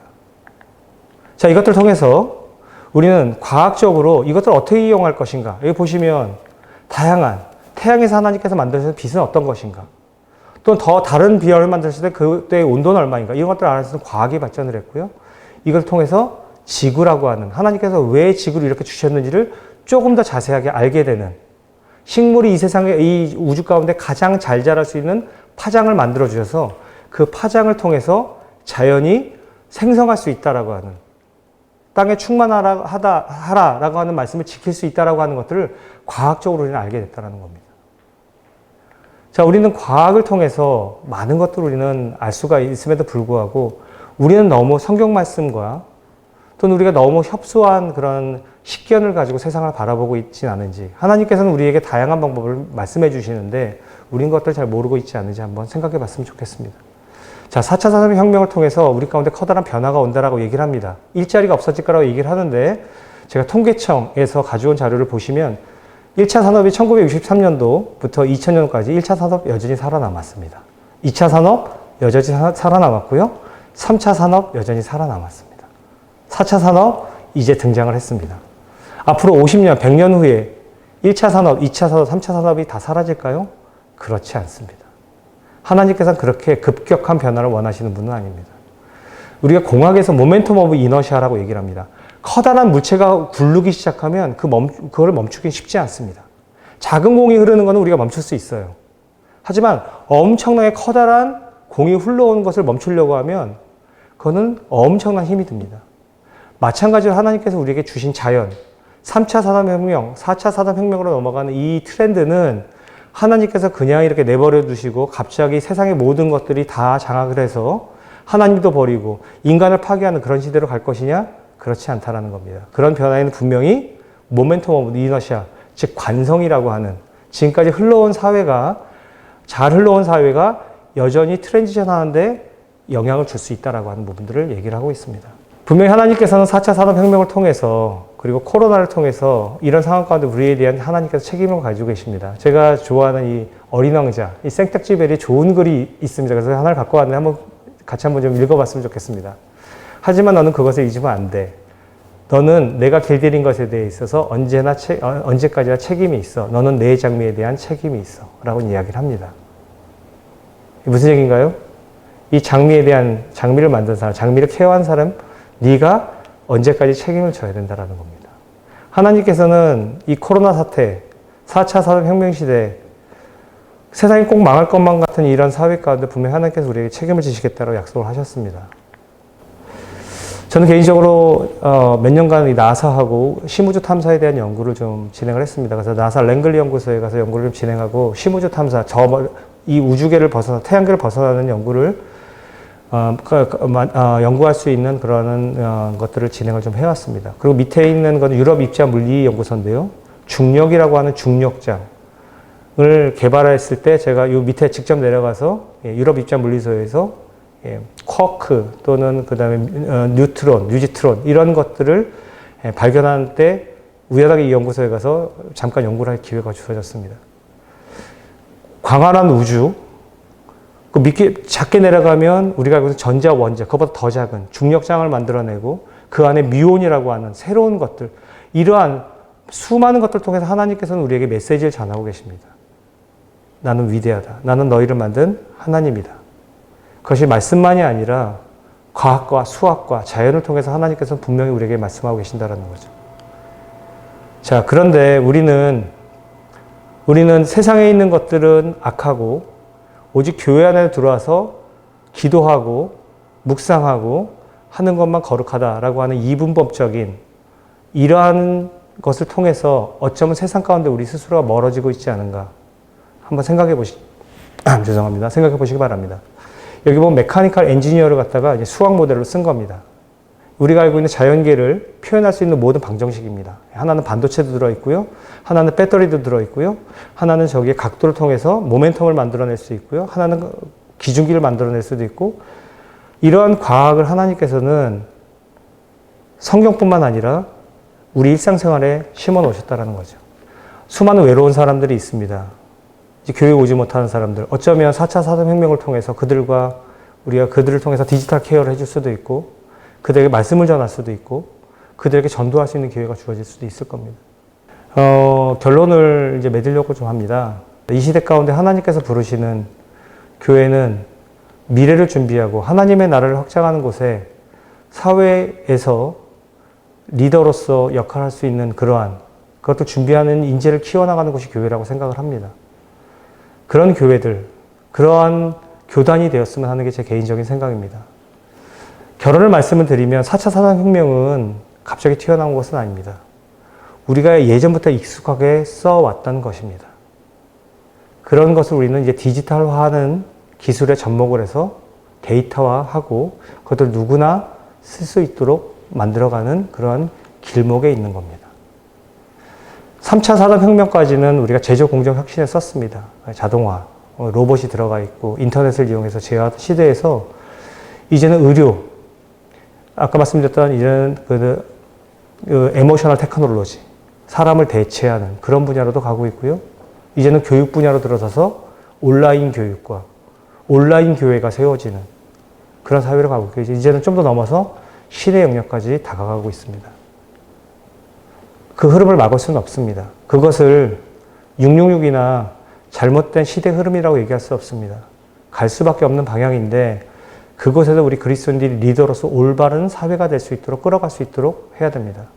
세상에 바른 소리를 할 수 있는 또는 바른 모습을 통해서 변화를 이끄는 모습들이 교회 가운데 나와야 됩니다. 최근에 뉴스를 보면서 교회를 통해서 확진자들이 많이 나왔죠. 너무나 마음이 아팠습니다. 모든 교회들이 잘 지켜주셨지만 몇몇 교회들 때문에. 그런데 세상 사람들은 그것을 믿습니다. 믿지 않는 자들은. 그리고 점점 사회는 더 양극화로 갈 것이고요. 사람이 사람을 만나지 않고 피하는 시대로 갈 겁니다. 언컨택 시대에 이제 비인가 하나가 점점 극대화될 것이고요. 그럴 때 과연 우리는 무엇을 해야 될 것인가? 하나님 앞에 조용하게 앉아서 하나님을 아는 지식, 나에게 주어진 길 가운데 하나님을 아는 고독으로 승화되어야 됩니다. 그리고 그러한 고독은 각 분야에서, 첨단 분야에서, 앞서가는 분야에서 리더로서, 선한 그리스도인으로서 세상을 리드할 수 있는 기술과 연결이 돼야 되고, 그러한 경제와 연결이 돼야 되고, 그러한 사회를 이끌어가는 지도층으로 나아가야 될 것으로 생각하고 있습니다. 그런 곳에 목회자들 중심이 아닌 우리 그리스도인들 중심으로 세상을 변혁하고 하나님이 원하시는 하나님을 아는 지식이 이 땅에 충만한 사회로 갈 수 있도록 우리 모두가 준비해야 되는 시대가 될 것입니다. 세상에 정말 많이 아파하는 사이버 질병에 걸려있는 많은 사람들이 교회로 와서 위로를 받고 하나님을 알아갈 수 있는 그런 사회로 연결이 되는 것이 바로 하나님이 원하시는 4차 산업혁명 시대, 이 언택트 사회에 하나님이 원하시는 방향이 아닐까 그렇게 생각을 하고 있습니다. 제 오늘 강의는 이것으로 마치도록 하겠습니다. 감사합니다. 오늘 두 번째 강의를 해주실 분은 한동대학교 전산전자공학부에서 교수로 섬기고 계신 인공지능 분야 전문가 김인중 교수님이십니다. 인공지능이 가져올 사회 변화라는 제목으로 강의해 주시겠습니다. 네, 안녕하세요. 저는 한동대학교의 김인중 교수입니다. 오늘 인공지능에 대해서 강의를 드리도록 하겠습니다. 네, 오늘 제가 준비한 강의는 인공지능이 가져올 사회 변화라는 제목입니다.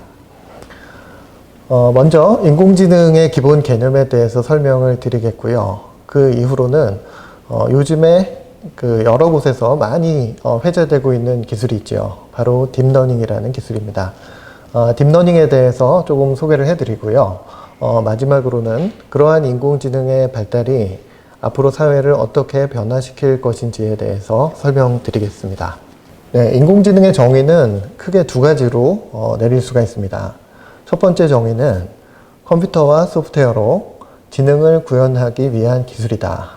이렇게 말씀드릴 수가 있고요. 또 두 번째 정의로는 지능이 요구가 되는 행동이나 작업을 자동화하기 위한 기술이다. 이렇게 정의를 할 수가 있습니다. 이 두 가지 정의는 얼핏 보면 비슷해 보이지만 첫 번째 정의의 경우는 지능 자체의 구현에 초점이 있고요. 두 번째 정의의 경우는 지능 자체보다는 지능을 통해서 자동화할 수 있는 일에 대해서 중점이 가 있다는 점에 있어서 다릅니다. 인공지능을 크게 두 가지로 나눌 수가 있는데요. 원래 지능이라고 얘기를 하면 사람과 같은 지능을 이야기합니다. 예를 들어서 이 그림에서요. 어떤 인공지능이 이렇게 있고 인공지능이 정말 사람과 같은 지능이 있다면 이 인공지능은 사고 능력, 지각 능력, 또 양심과 자아 같은 지능의 아주 중요한 그런 컴포넌트들을 가지고 있습니다. 따라서 어떤 입력이 주어지면 여기서 입력이라고 하는 것은 우리가 보는 것, 듣는 것, 만지는 것, 냄새 맡는 것 등을 말할 수 있습니다. 그럼 이 지능이 그 입력을 받아들여서 어떠한 반응을 내놓습니다. 그 반응을 출력이라고 말을 할 수가 있는 것이죠. 여기에 정말 지능이 있다면 우리한테 주어진 입력에 대해서 지능적인 그런 결과를 내놓아야 하는 것입니다. 인공지능의 초기에는 이와 같은 진짜 지능을 만들어 보려는 노력이 있었습니다. 그런데 이와 같은 방법은 정말 어려운 점이 한 가지가 있는데요. 컴퓨터와 소프트웨어로 지능을 만들어야 하는데 지능이 무엇인지를 우리가 모르고 있다는 것입니다. 정말 우리는 어떻게 해서 양심을 가지고 있고 어떻게 해서 우리가 자아를 가지고 있는지 우리가 모르고 있습니다. 그래서 인공지능이 발전을 못했는데 그러다가 다른 방향의 연구 목적을 찾게 되었습니다. 그것을 가지고 약인공지능이라고 이렇게 부르는데요. 왼쪽의 그림에서 이 오른쪽의 그림하고 좀 비교를 해보시면은요. 이 왼쪽 그림에서는요, 어떤 입력이 주어지면 지능이 동작을 해서 지능적인 어떤 결과를 내놓습니다. 그런데 입력에 대해서 지능적인 반응을 내는 것이 꼭 진짜 지능이어야 할 필요는 없다는 것이죠. 한 가지 예를 들어보겠습니다. 알파고가 있는데요. 알파고 같은 경우는 바둑이라는 지능이 요구가 되는 게임을 합니다. 당연히 알파고가 두는 그 한 수 한 수는 다 지능에 의해서 나타난 것처럼 보이죠. 근데 실제적으로는 알파고 내부에서는 정말 지능이 있지는 않습니다. 그 대신에 탐색하는 알고리즘이 들어가 있고요. 그리고 계산하는 루틴이 들어가 있습니다. 그래서 탐색과 계산에 의해서 마치 지능이 있는 것 같은 그러한 결과를 내놓는다는 것이죠. 이러한 인공지능을 약인공지능이라고 부릅니다. 약인공지능은 그 내부에 진짜 지능이 있어도 되고 없어도 되는데 주어진 입력에 대해서 출력 자체가 마치 어떤 생각이 있는 것과 같은 그런 결과를 내놓을 수 있으면 되는 것입니다. 지금까지 나와 있는 많은 영화에서는 로봇이 생각도 하고 자아도 가지고 있고 양심도 가지고 있는 경우가 있습니다. 그러한 인공지능은 전부 다 강인공지능이라고 말할 수 있는데요. 현재 실제적으로 나와 있는 모든 인공지능은 모두가 다 약인공지능입니다. 예를 들어서 알파고 같은 경우도 정말 지능이 있느냐? 그렇지 않고요. 얼마 전에 퀴즈 대회에서 사람보다 더 좋은 성적을 거둔 IBM 왓슨이라는 인공지능이 있습니다. 이 인공지능도 역시 정말 지능이 있는 것이 아니고 지능을 흉내내는 약인공지능에 해당합니다. 강인공지능에서 약인공지능으로 전환을 알린 굉장히 중요한 계기가 있었습니다. 그게 바로 튜링 테스트라는 테스트인데요. 얼마 전에 이미테이션 게임이라고 하는 영화가 나왔습니다. 그 영화에서 소개한 게임입니다. 여기 이렇게 벽을 하나 두고요. 벽의 한쪽에는 사람이 있고 다른 쪽에는 이렇게 컴퓨터가 있습니다. 근데 테스트하는 검사자가 이 양쪽에 있는 컴퓨터 또는 사람과 대화를 나눈 다음에 구분할 수 없다면은 그 컴퓨터는 지능이 있다. 이렇게 정의를 내린 것이죠. 이 튜링 테스트 자체는 사람들에게 많이 알려졌지만 이 튜링 테스트에 굉장히 중요한 의미가 있다는 것은 잘 알려지지 않았습니다. 이 튜링 테스트를 잘 보시면은 벽 뒤에 무엇이 있는지 어떠한 방향으로 대화를 하는지에 대해서는 전혀 다루고 있지 않습니다. 겉보기에 지능이 있는 것처럼만 보이면 된다는 것이죠. 이런 개념에 있어서 강인공지능에서 약인공지능으로서의 그 전환을 알리는 계기가 된 바로 그 테스트가 이 튜링 테스트입니다. 그래서 초기에는 정말 지능을 만들자 이런 방향으로 연구가 이루어졌다면 최근에는 그냥 지능이 필요한 일을 자동화하자 이러한 방향으로 연구가 진행되고 있습니다. 또 인공지능을 구현하는 방법은 크게 두 가지가 있습니다. 첫 번째 방법을 지식 기반 AI라고 부르고요. 두 번째 방법을 데이터 기반 AI라고 부릅니다.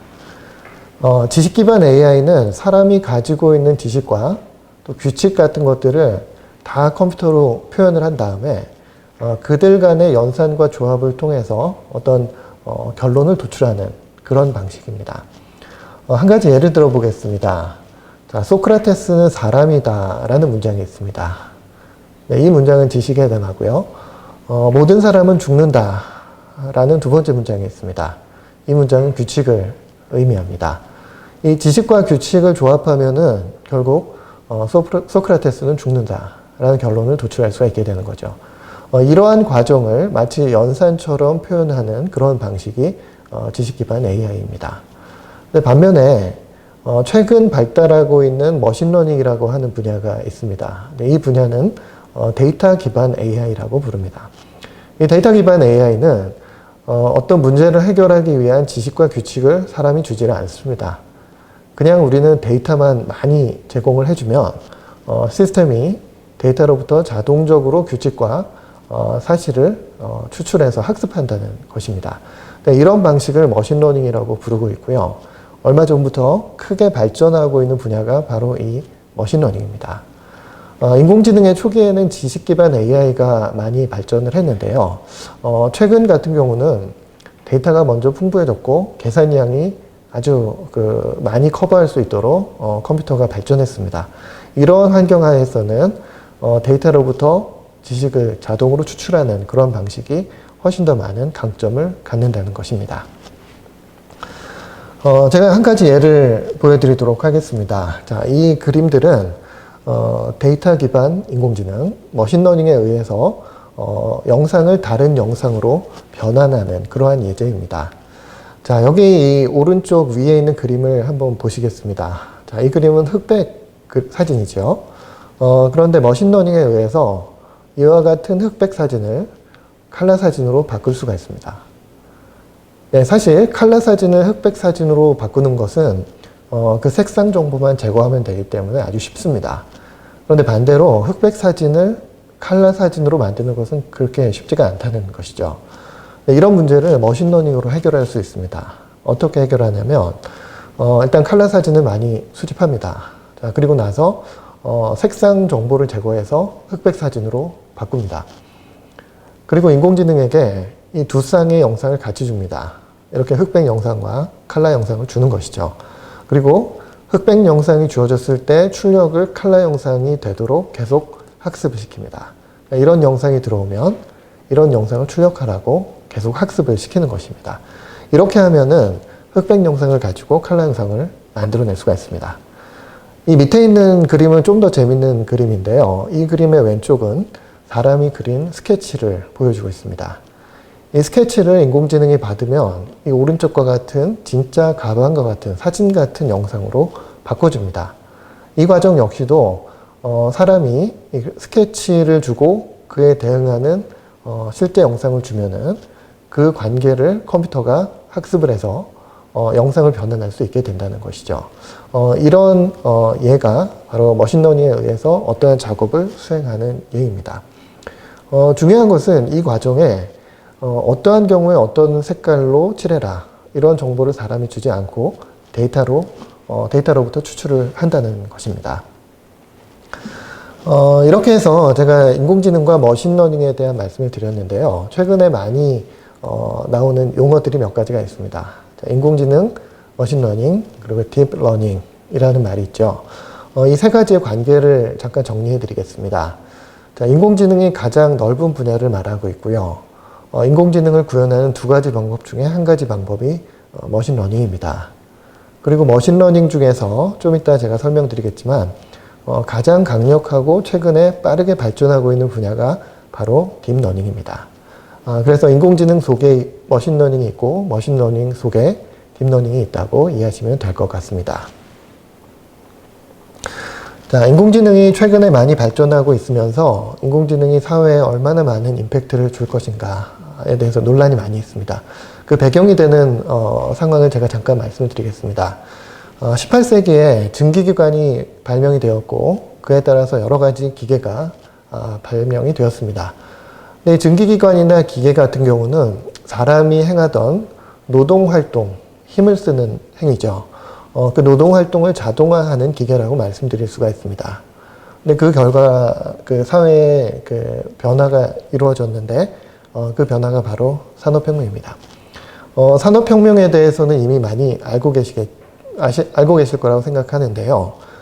정치, 경제, 교육, 문화, 그리고 국제적인 상황까지 아주 큰 변화를 가져왔습니다.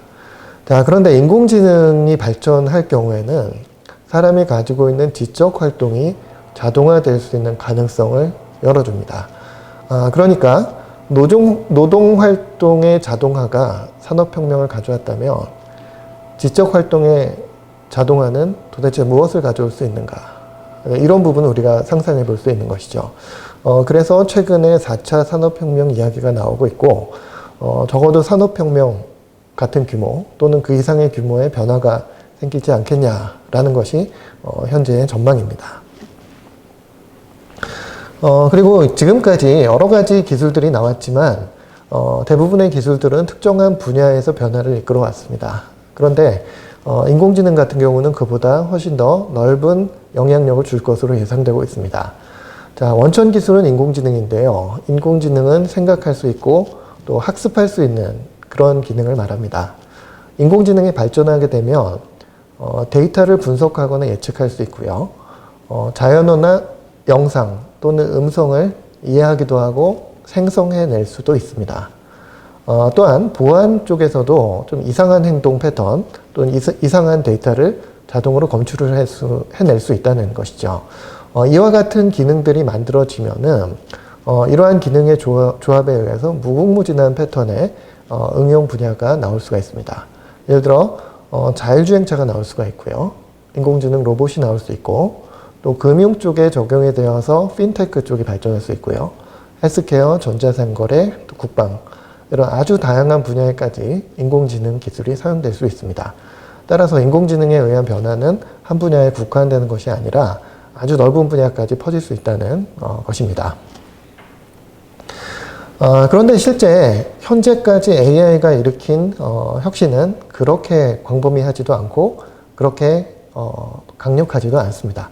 자, 그 이유는 사실은 기술의 미성숙이라고 말을 할 수 있습니다. 자, 인공지능이 처음 나온 것은 1950년대입니다.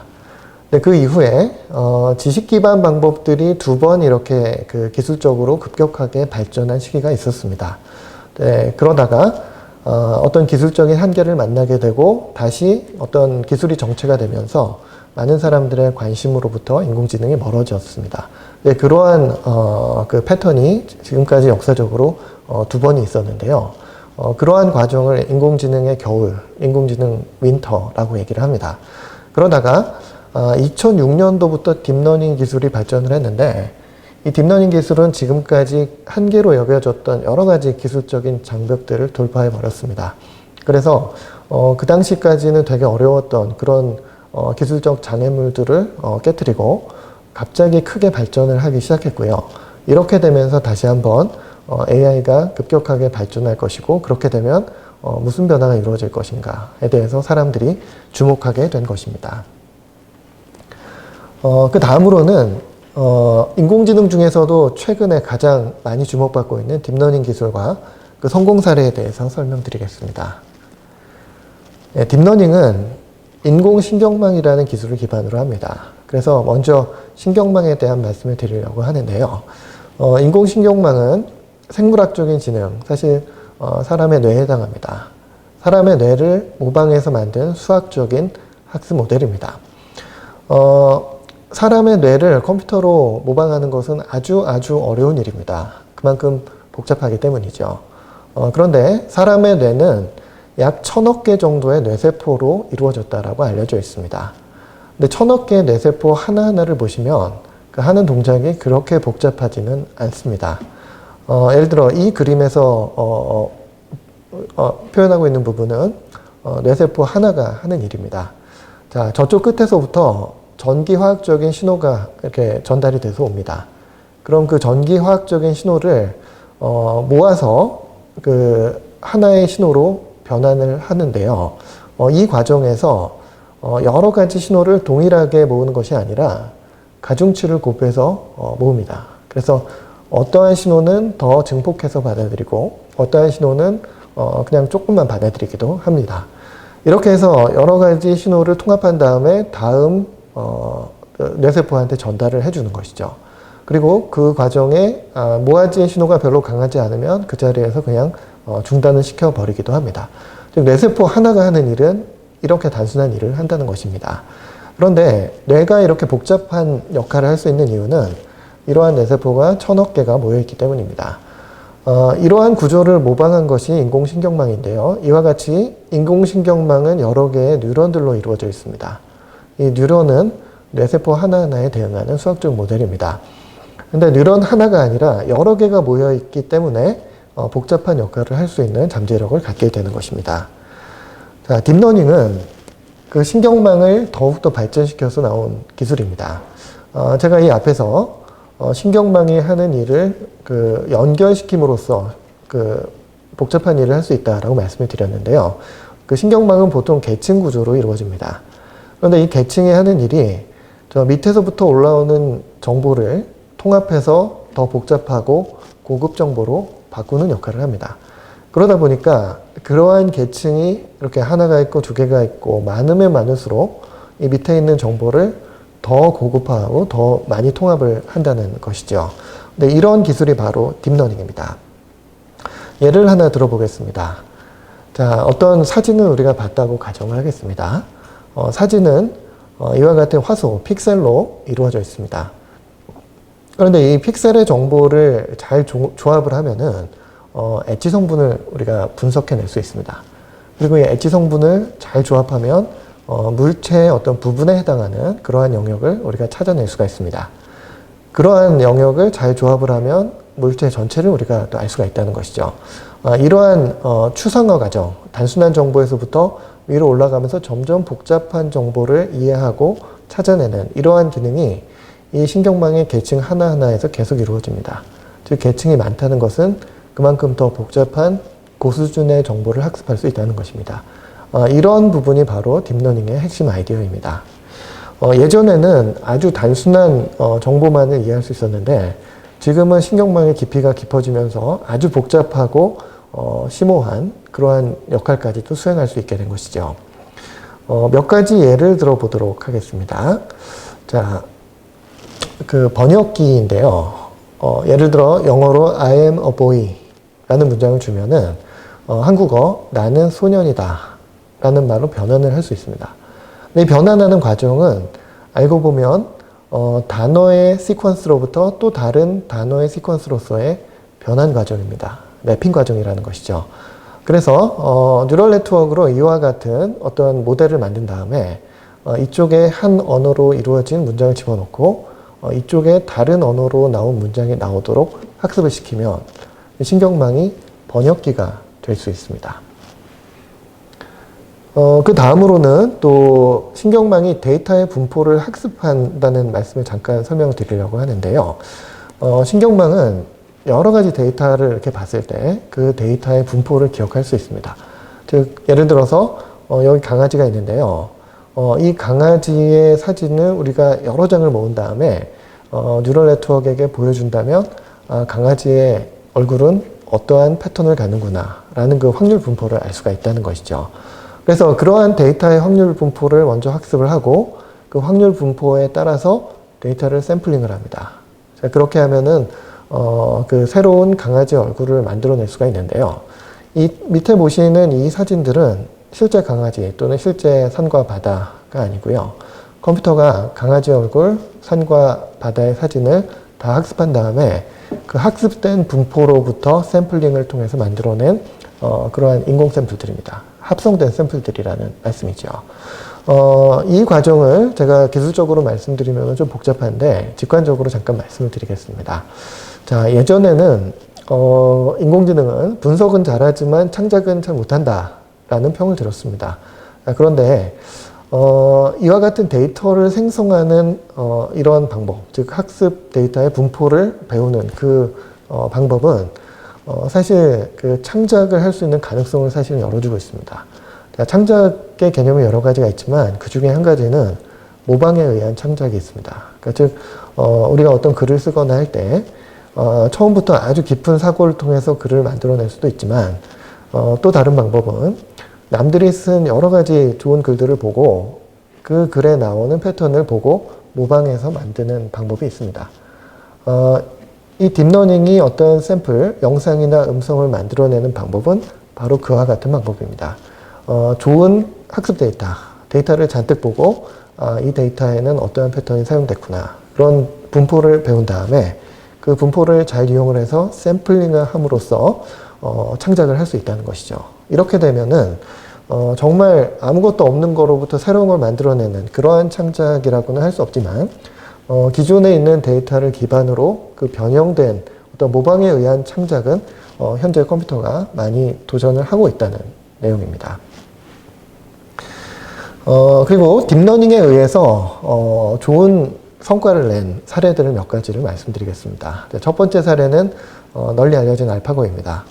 사실 알파고는 바둑이라는 문제를 풀었고요. 이 바둑 문제는 인공지능 연구자에게는 아주 어렵다고 알려졌던 문제였습니다. 그런데 그 이세돌 선수하고 싸워서 이긴 그때가 2016년이었죠. 그리고 현재는 2017년도에 나온 알파고 제로라는 모듈이 나왔고 더 이상 상대가 없다라고 해서 이미 은퇴 선언까지 했습니다. 원래 그 알파고가 사람을 최초로 이긴 것은 2015년 10월에 있었습니다. 그래서 그 결과가 네이처라고 하는 아주 유명한 학술지에 발표가 되었었습니다. 그런데 그 이후에 불과 몇 달 사이에 사람 중에 최고수인 이세돌 선수를 이긴 것이고요. 그 이후에도 몇 년간 급격하게 발달을 했습니다. 그래서 은퇴 직전에 알파고, 그 알파고 제로라고 하는 버전은 이세돌 선수와 싸웠던 알파고가 절대 이길 수 없는 그 수준까지 올라갔다는 것이죠. 제가 그 이후에 최근에는 바둑이 지금 어떻게 되고 있나, 인공지능 바둑이 어떻게 되고 있나를 좀 찾아봤습니다. 네, 그랬더니 저 유튜브에서 이와 같은 영상을 발견을 했는데요. 이 영상이 뭐냐면 현재 바둑의 묘수풀이를 해주는 그런 유튜브입니다. 여기 계신 이분은 김성룡 구단이라고 하는 바둑의 해설하시는 분이십니다. 이분도 상당한 실력자이신 것 같고요. 그런데 이분이 요즘에 어떠한 방송을 하시냐면 과거에 아주 유명했던 그 바둑이 있었고 그 바둑에서 나왔던 신의 한 수라고 불리우는 수가 있었습니다. 근데 그 상황을 만들어 놓고 인공지능이 어떤 수를 찾고 인공지능이 그 수를 어떻게 보고 있는지 그 부분을 방송을 하고 있습니다. 해설을 해주신다는 거죠. 이와 같은 화면을 사용합니다. 그 당시에 대국 화면을 갖다 놓은 다음에 AI가 분석한 여러 가지 데이터, 그 데이터를 이용을 해서 방송을 하고 있다는 것이죠. 그래서 얼마 전만 하더라도 절대 바둑에서는 컴퓨터가 사람을 이길 수 없다. 이렇게 알려졌었는데 불과 몇 년 사이에 사람이 신의 한 수를 분석하는데 인공지능의 도움을 받는 시대가 되었다는 것입니다. 최근에 그 바둑 AI의 성능을 평가할 때 이렇게 얘기합니다. 세계적인 프로 최고수하고 붙을 때 인공지능이 2점 내지 3점을 깔아주고 시작을 하면은 동수가 될 수 있다. 이 정도로 평가를 합니다. 앞으로 계속 발전할 경우에는 무려 한 6돌 정도를 양보를 하고 두었을 때 동수가 되는 수준까지 발전할 수 있다. 이렇게 얘기를 하는 것이죠. 또 다른 예로는 추천 시스템을 잠깐 설명드리겠습니다. 최근에 넷플릭스의 인기가 많이 높아졌는데요. 넷플릭스의 굉장히 유명한 기술은 영화를 추천하는 기술입니다. 어떤 사람이 지금까지 관람한 영화하고 그 반응을 가지고 그 사용자의 취향을 분석을 합니다. 그리고 나서 수많은 영화 콘텐츠들 중에서 그 사용자가 좋아할 것 같은 콘텐츠를 찾아서 추천을 해준다는 것이죠. 화면을 보시면 이렇게 나옵니다. 이 화면은 로그인한 사용자마다 다 다르게 나오고 그 사용자가 지금까지 본 패턴으로 봤을 때 좋아할 것 같은 영화들을 우선적으로 배치를 합니다. 놀라운 것은 넷플릭스에서 나오는 매출의 80% 이상이 추천에 의해서 발생한다는 것입니다. 그리고 아마존 역시도 추천 시스템을 적극적으로 이용하는 회사입니다. 아마존에서 판매되는 책의 35% 이상은 추천에 의해서 발생합니다. 이뿐이 아니고요. 구글 뉴스에서도 거의 40%에 육박하는 뉴스가 추천에 의해서 구독이 되고 있고요. 최근 우리나라의 전자상거래 사이트에서도 추천 시스템, 추천 기술은 기본적으로 탑재되고 있습니다. 추천하는 방식은 다음과 같습니다. 이 방법은 워낙 비교적 설명하기 쉽기 때문에 제가 말씀을 드리겠습니다. 자, 여기 보시면은 사람들이 있는데요. 이 사람들은 구매자들입니다. 이 밑에 있는 이 책들은 상품들입니다. 이 패턴들을 잘 보시면은 이 사람하고 이 사람은 상당히 비슷한 책들을 구매했습니다.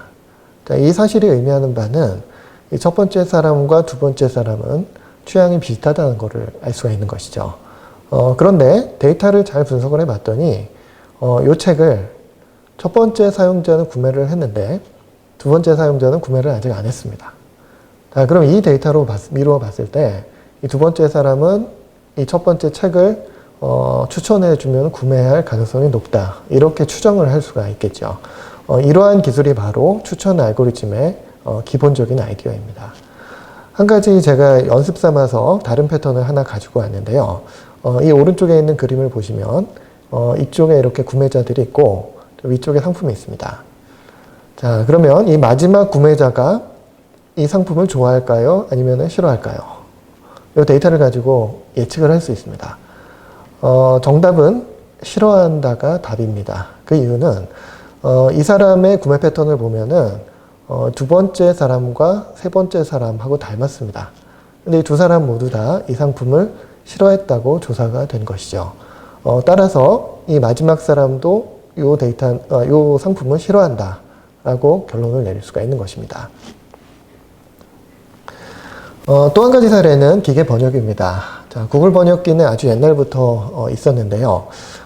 약 2016년 10월 내지는 11월 근처에 갑자기 성능이 상승했습니다. 그래서 지금은 전문 번역사보다는 물론 못하지만 일반인보다는 상당히 잘하는, 그래서 예를 들어서 저희 대학원생도 논문을 쓸 때 구글 번역기의 도움을 받기도 합니다. 그 정도 수준까지 이르렀다는 것이죠. 자, 구글 번역기의 성능을 보시면 이 정도로 추정을 합니다. 여기 보시면 여기 주황색으로 표시된 부분이 사람의 번역 실력이고요. 파란색은 예전 인공지능 번역기의 성능입니다. 그러다가 2016년도에 도입된 딥러닝 기반의 번역기가 이 초록색으로 나타난 성능인 것이죠. 이걸 보시면은 성능이 갑자기 급격하게 늘어났다는 걸 볼 수가 있고요. 또한 2016년도 이후에도 지속적으로 번역기의 성능은 발전하고 있습니다. 예를 들어서 16년도에 38.95 정도의 점수가 나왔다면 지금은 45 정도의 점수가 나오고 있고요. 그때에 비해서도 지속적으로 크게 발전하고 있다는 것입니다. 또 영상인식 관련해서는 이미지넷 대규모 영상인식 대회라는 것을 통해서 성능 평가를 보통 합니다. 이 대회에는 아주 많은 양의 데이터를 가지고 평가를 합니다. 예를 들어서 학습 데이터가 130만 장이 있고요. 테스트 데이터가 10만 장 정도가 있습니다. 그래서 가장 규모가 크고 문제가 어려운 영상인식 중에 하나였습니다. 데이터를 보시면 이와 같은 영상이 나옵니다. 여기 보시면 배경에 풀들이 있고 새가 있고 여기 이렇게 개구리들이 있습니다. 쉽지 않은 영상이죠. 네, 이러한 영상들에 대해서 인공지능이 거둔 성적이 다음과 같습니다. 자, 저 대회가 처음 생긴 것이 2010년도였습니다. 여기 나오는 이 숫자는 에러율입니다. 오류율입니다. 이때만 해도 28% 정도 에러가 있었습니다. 그러니까 인식률은 약 70% 정도였다는 것이죠. 그러다 딥러닝이 나왔습니다. 딥러닝이 나오면서 에러율이 16%로 급격하게 낮아졌습니다. 그 이후에도 점점 빨리 가속이 되면서 발전을 해서 2016년도에 3% 이내로 에러율이 줄었습니다. 이 데이터에 대해서 사람이 인식을 했을 때 성능이 약 95%, 에러 레이스로 봤을 때는 한 5% 정도 에러라고 평가되고 있습니다. 그러면 사람의 성능을 한 이 근처에 추월을 했다라는 얘기가 됩니다. 그 정도로 우수한 성능이 나오고 있다는 것이죠. 지금은 그냥 물체를 인식하는 것을 넘어서 영상을 주면은 이와 같이 어느 영역에 어느 사람이 있고 어느 영역에는 또 다른 사람이 있다라는 것을 자동으로 분별을 합니다. 이거를 화소 단위로 해낼 수 있다는 것이죠. 더 나아가서는 영상을 이렇게 보여주고 영상에 대한 설명을 자연어, 그러니까 사람의 문장으로 표현을 하는 것까지 해낼 수 있습니다.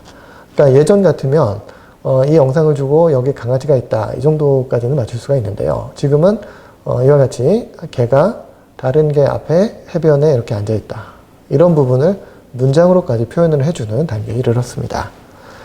또 반대로 문장이 주어졌을 때 그 문장에 해당하는 그림을 만들어내는 것까지도 해낼 수 있다는 것이죠. 이와 같이 인공지능 기술은 급격하게 발달하고 있습니다. 근데 여기에서 제가 인공지능이 할 수 없는 부분을 잠깐 말씀드리겠습니다. 인공지능은 지금 제가 말씀드린 것처럼 아주 빠르게 다양한 방면에서 발전을 하고 있지만 그럼에도 불구하고 현재 수준의 한계는 분명히 있습니다. 예를 들어서 현재 인공지능은 굉장히 많은 데이터를 요구합니다. 데이터가 많아야지 잘 배울 수 있다는 것입니다. 두 번째로 계산량이 많고 메모리와 에너지를 많이 요구합니다. 그리고 또 인공지능 시스템을 잘 만들기 위해서는 인공지능 전문가가 경험과 통찰력을 가지고 잘 설계해야만 좋은 성능을 얻어낼 수 있다는 것이죠. 또 한 가지 한계점은 일반성이 부족하다는 것입니다. 예를 들어서 사람의 얼굴만 열심히 학습한 인공지능은 사람 얼굴만 인식합니다. 자동차가 주어지면 인식을 못합니다. 또 알파고가 바둑을 굉장히 잘 두지만 알파고한테 다른 게임을 하라고 하면 그 순간에는 해낼 수가 없습니다. 이와 같이 특정한 일에 대해서만 학습을 하고 그것만을 잘할 수 있다는 것이 또한 현재의 한계점입니다. 또 한 가지 문제는 이해하기 어렵다는 것이죠. 인공지능이 결과를 냈을 때 왜 그러한 결과를 냈는지 이해하기가 어렵습니다. 그에 반해서 사람은 많은 데이터를 필요로 하지도 않고 또 어떤 분야에서 어떤 지식을 얻었을 때 그 지식을 다른 분야에 응용할 수도 있습니다. 지능이 일반적이라는 이야기죠. 또한 사람이 어떠한 결론을 내렸을 때는 그 이유를 설명할 수 있습니다. 그래서 인간의 지능하고 현재 인공지능하고는 굉장히 많은 차이가 있습니다. 그래서 특정한 분야에서는 인공지능이 사람을 추월한 분야도 분명히 있지만 대부분의 분야에서는 실제 사람이 가지고 있는 인공지능하고는 엄청나게 큰 차이가 있다는 것입니다. 특히 아까 제가 설명드린 그 강인공지능이라는 개념이 있는데요. 이 강인공지능이 되려면 일반성이 있어야 하고 사고력이 진짜 사고력이 있어야 하고 또 자각이 있어야 되고 양심과 자아가 있어야 합니다. 그런데 이와 같은 인공지능은 사실 지금은 꿈도 꾸기 어려운 상황입니다. 그래서 정말 영화에 나오는 인공지능의 출현은 정말 쉽지 않을 것이다 라고 생각을 하고 있고요. 하지만 지능이 요구되는 여러 가지 일을 자동화할 수 있는 수준은 지금 근접하고 있다, 이렇게 말씀드릴 수 있습니다. 자, 마지막으로 이러한 인공지능 기술이 어떠한 변화를 가져올 것인가, 이 부분에 대해서 말씀을 드리겠습니다. 빌 게이츠가 얼마 전에 이런 말을 했습니다. 다음 30년 동안은 역사상 가장 많은 진보가 이루어질 것입니다. 지금까지도 많은 진보가 있었지만 지금 인공지능과 그 주변 기술의 발전에 의해서 이루어지는 진보는 그보다 훨씬 더 빠를 것이다 라는 예측입니다. 기술의 발전이 빠를 것이다 라는 대표적인 예측은 특이점 이론입니다. 싱귤러리티라고 하는 그렇게 알려진 말이죠. 이 특이점 이론은 인공지능이 어느 정도 발전을 해서 인공지능의 전체 합이 전 인류의 지능을 합친 그 수준을 넘어서기 시작하면 이 수준을 기술적 특이점이라고 부릅니다. 그러면 그때부터는 학습 속도가 더욱더 빨라진다는 것입니다. 자, 예를 들어서 똑똑한 친구가 있고 그렇지 않은 친구가 있다면 똑똑한 친구가 배우는 속도가 더 빨라지겠죠. 마찬가지로 인공지능이 사람보다 더 좋아지는 그 순간에는 사실은 인공지능의 학습 속도는 더욱더 빨라진다라는 이론입니다. 그리고 인공지능이 스스로를 개량하게 만들면서 연쇄적인 자체 개량이 이루어지고 그렇게 되면 아주 빠르게 발전을 해서 얼마 안가 초지능, 슈퍼 인텔리전스가 탄생한다라는 개념입니다.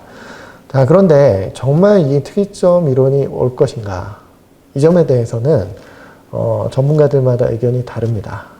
대부분의 전문가들은 이 특이점 이론을 맹신하지는 않고 있습니다.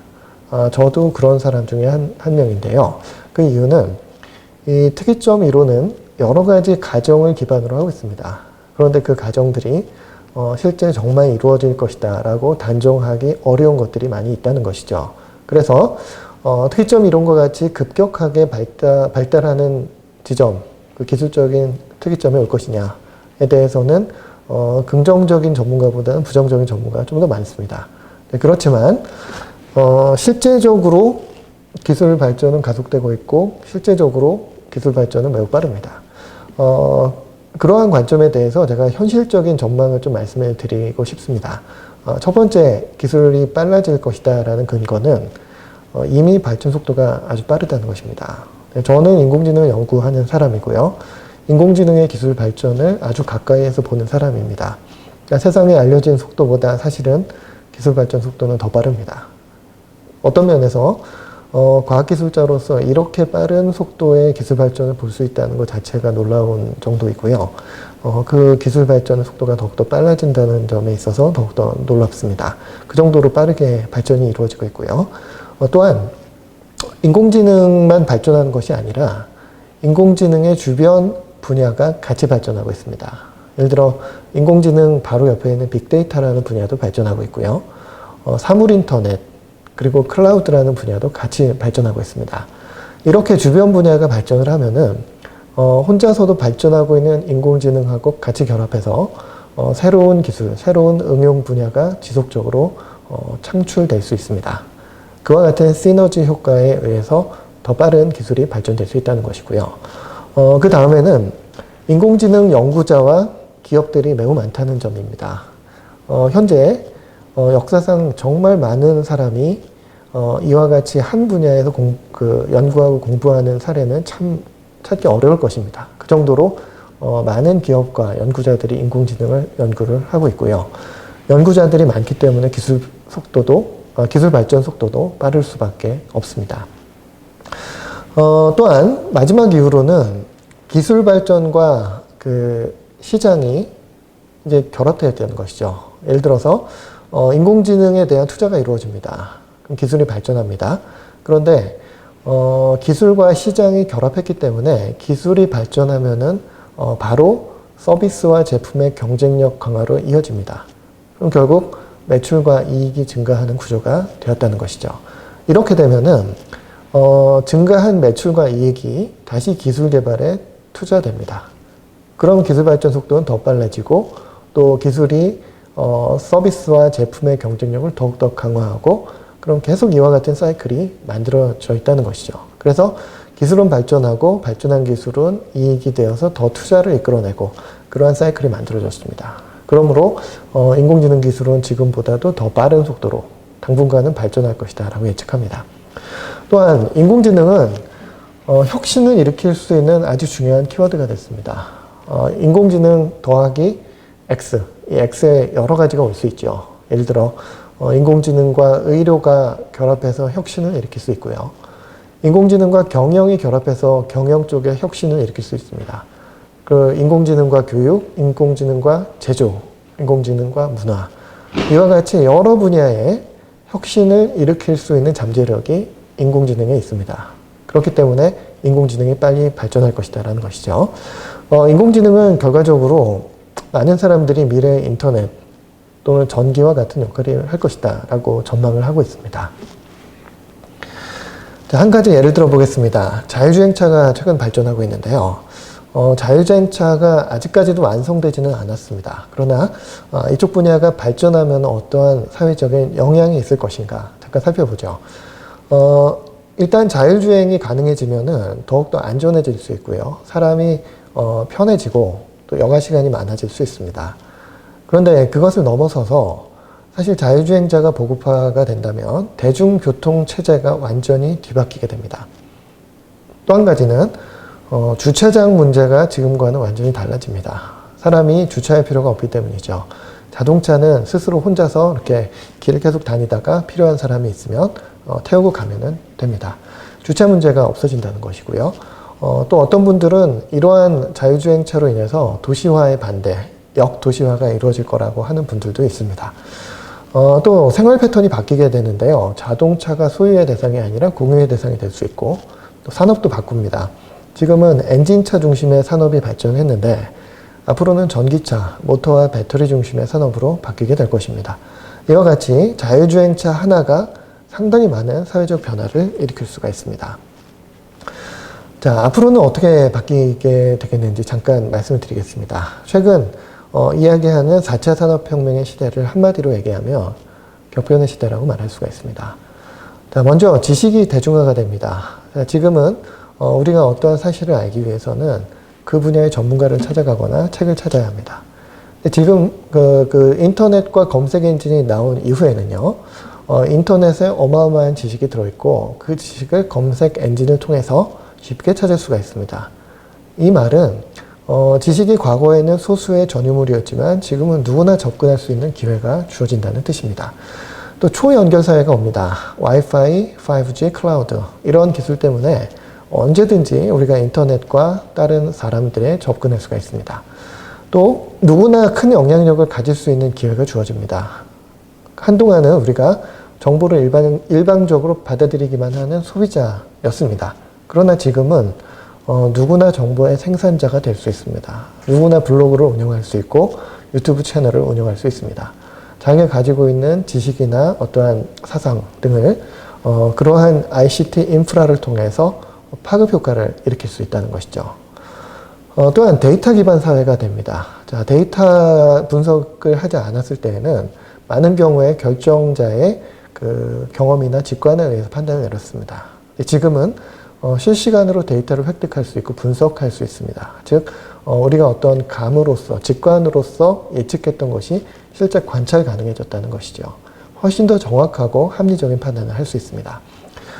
또한 이와 같이 그 잠재력이 커짐에 따라서 많은 사람들의 혁신에 대한 가능성과 기대치가 올라갔습니다.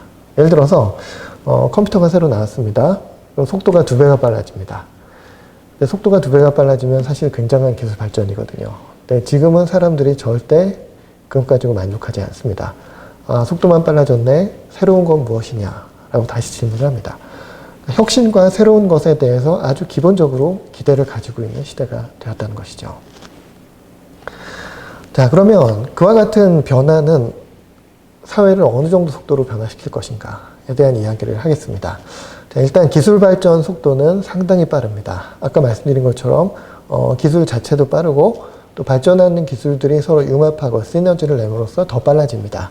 자, 그러나 기술이 실제 사회 변화로 이루어지기 위해서는 사회에 수용되어야 합니다.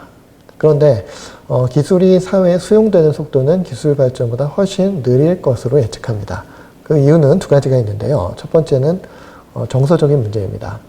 새로운 기술이 나왔다고 모든 사람이 반기는 것이 아니고 일단 기술에 대한 염려와 걱정을 하는 시기가 있을 것입니다. 거부감이 있는 시기가 있을 것입니다.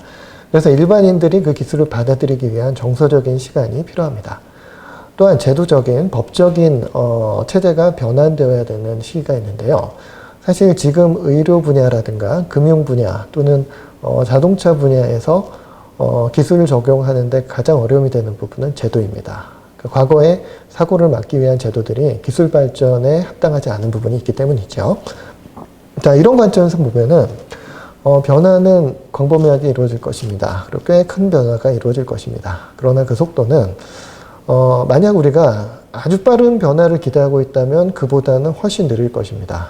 그런데 별로 변화가 빠르지 않네 라고 생각하고 의식하지 않고 그냥 살다 어느 날 갑자기 돌아보면은 10년 전에 비해서는 정말 많이 변화됐구나 라는 느낌을 어느 순간 갖게 될 것입니다. 지금 우리가 느낄 수 있는 예로서는 스마트폰이 있죠. 자, 스마트폰 나온 지가 10년 가까이 될 겁니다. 그 전에 그 시대하고 지금하고 비교해 보면 정말 많은 것이 바뀌었죠. 앞으로도 그런 속도로 사회가 변할 것이라고 예측합니다. 자, 그러면 이와 같은 미래는 좋은 방향으로 갈 것이냐, 나쁜 방향으로 갈 것이냐, 이 부분 생각해 볼 필요가 있습니다. 인공지능이 가져오는 기회는 일단 사람을 편리하게 만들고 안전하게 만들 것입니다. 그리고 서비스를 대중화시켜서 저렴하게 만들어 줄 것입니다. 지금 아주 고가를 지불해야 하는 그러한 제품이나 서비스가 앞으로는 아주 저렴해질 수 있다는 것이죠. 대표적인 예가 번역기입니다. 자, 번역기가 대중화되는 이유는 사람보다 꼭 잘해서가 아닙니다. 무료이기 때문입니다. 그와 같이 성능이 약간 떨어지더라도 훨씬 더 저렴한 대중화된 서비스가 나올 수가 있다는 것이고요. 더욱더 건강하고 풍요로운 시스템을 만들 수가 있습니다. 자, 또한 직업이 없어진다는 전망도 있지만 반대로 새로운 직업이 많은 수가 만들어진다는 전망도 역시 있습니다. 또한 무엇보다도 사람이 그렇게 좋아하는 혁신을 일으킬 수 있는 원동력이 된다는 것이죠. 반면 위협도 있습니다. 자, 어떤 분들은 터미네이터 영화처럼 인공지능이 사람을 공격하지 않겠냐 이런 걱정을 하시는데요. 제 생각에는 그러한 미래는 가까운 장래에는 오지 않을 거라고 생각합니다. 그러나 실업률은 상당히 증가할 것으로 보입니다. 근데 이 실업률의 증가가 일시적이라는 전망이 있고요. 또 어떤 분들은 영구적이 될 것이다 라는 전망도 있습니다. 일시적이라는 분은 순간적으로 실업률이 증가하겠지만 그것은 영구적인 것은 아니고 변화의 중간에 잠시 이루어지는 현상이다. 그래서 직업이 다른 형태로 바뀌는 그 순간에 이루어지는 현상이지 나중에 새로운 직업이 만들어져서 그 실업률이 다시 낮아질 것이다. 이렇게 생각하는 분들도 있습니다. 또 한 가지 위협은 삶이 급격하게 변화할 것이라는 것이죠. 변화될 때마다 사람은 적응해야 하고 그때 스트레스는 어느 정도 있을 것이라고 생각합니다. 그분 무엇보다 중요한 것은 양극화입니다. 네, 산업혁명이 처음 나왔을 때 아주 극단적인 양극화가 있었습니다. 인공지능에 의해서 산업 구조가 바뀔 때 한순간은 이러한 양극화가 있을 것이라고 생각합니다. 자, 그럼 몇 가지 제가 이제 결론 삼아서 몇 가지 질문을 준비했습니다. 자, 첫 번째, 인공지능은 기회인가 위협인가? 라는 질문인데요. 사실 인류의 모든 신기술은 양면성을 가지고 있습니다. 기회와 위기를 같이 가져왔다는 것이죠. 인공지능도 역시 그럴 것이라고 생각합니다. 그런데 제가 주장하고 싶은 부분은 인공지능에 의한 기회 또는 위협이라고 보는 것보다는 인공지능을 사용하는 사람에 의해서 기회와 위협이 갈릴 것이다 라는 것입니다. 자, 예를 들어서 자동차가 나왔고 전기가 나왔고 비행기도 나왔습니다. 자, 이러한 새로운 문물이 나왔을 때 이 모든 문물은 기회와 위협을 같이 가져왔습니다. 그리고 전기, 자동차 또는 비행기 자체가 위기나 기회를 가져왔다기보다는 그것들을 사용하는 사람에 의해서 기회와 위협이 나타났다는 것이죠. 인공지능도 역시 그럴 것이라고 생각합니다. 따라서 인공지능 시대를 우리가 어떻게 대처해야 할 것인가? 저는 그냥 두 가지로 요약하고 싶습니다. 첫 번째는 인공지능이 가져올 수많은 기회를 최대한 활용해야 한다. 그래서 생명을 살리고 좋은 일에 사용해야 된다라고 생각합니다. 이 부분은 인공지능에 의해서 아주 대중화된 기술이 많이 보급될 것이고요. 또 인공지능이 아니더라도 여러 가지 ICT 인프라들이 사용 가능해집니다. 이러한 인프라를 사용하면 우리는 아주 다양한 컨텐츠를 활용할 수 있게 되고요. 또한 시간과 공간의 제약을 받지 않는 소통과 협력을 할 수 있습니다. 예를 들어서 목사님들께서 선교사님들과 협력을 할 때 ICT 인프라를 적절히 활용을 하시면은 시간, 공간 제약을 받지 않고 훨씬 더 좋은 협력 사역을 하실 수가 있게 됩니다. 또한 아주 빠르고 정확한 상황 이해가 가능해집니다. 목사님들께서 아마 성도님들이 지금 어떠한 어려움이 있으시고 또한 영적으로나 현실적으로 어떠한 고민을 하고 계신지 이해하시는 게 쉽지는 않으실 것 같습니다. 데이터를 이용하고 인공지능을 이용을 하면은 보다 정확한 그런 그 양육하시는 그 성도님들을 이해할 수 있는 기회를 줄 수가 있습니다. 또한 목사님들께서 일반 사회에 믿지 않는 사람들의 생각과 그들의 필요를 이해하시는 데에도 되게 좋은 기회를 주실 수 있을 거라고 생각합니다. 반면에 AI가 가져오는 위협이 있습니다. 저는 이 AI의 위협을 AI의 잘못된 사용에 의한 위협, 즉 인공지능을 사용하는 사람이 잘못 사용하기 때문에 나온 위협이라고 정의하고 싶습니다. 그러한 잘못된 사용에 대한 안전장치가 필요합니다. 이러한 안전장치는 기술적으로 나올 수도 있고 제도적으로도 만들어질 수가 있습니다. 근데 한 가지 제가 말씀드리고 싶은 부분은 인공지능 기술 자체의 발전을 막을 수는 없다는 것입니다. 예를 들어 비행기가 전쟁에 사용되지만 비행기의 발전을 막는 것은 불가능합니다. 다만 우리는 그 비행기가 평화를 위해서 사용되도록 만들 수는 있습니다. 그런 쪽으로 인공지능의 위협을 최소화해야 한다는 것이죠. 자, 또한 인공지능에 의해서 급격한 변화와 양극화가 올 것이고 이런 것들로 인해서 소외되는 사람들이 많이 나올 것입니다. 그렇게 되면 그러한 사람들의 새로운 어려움, 새로운 필요를 이해하고 그들에 대한 구제 대책이 필요하게 됩니다. 이렇게 함으로써 교회가 인공지능이 주는 기회를 잘 활용을 해서 더 많은 생명을 살리고 또 인공지능 시대의 위기를 맞게 되는 여러분들을 잘 도울 수 있는 교회가 되기를 기원하면서 강의를 마치겠습니다. 네, 귀한 강의에 감사드립니다. 기술의 발전은 너무나 빠르고 우리는 항상 뒤처져 있는 듯 느껴집니다. 하지만 하나님과 함께하는 우리 모두는 언제나 최종 승리자가 되리라 믿습니다. 횃불의 강의를 통해 그런 하나님의 마음을 듣는 시간 되시길 소망합니다. 다음 주에 뵙도록 하겠습니다. 감사합니다.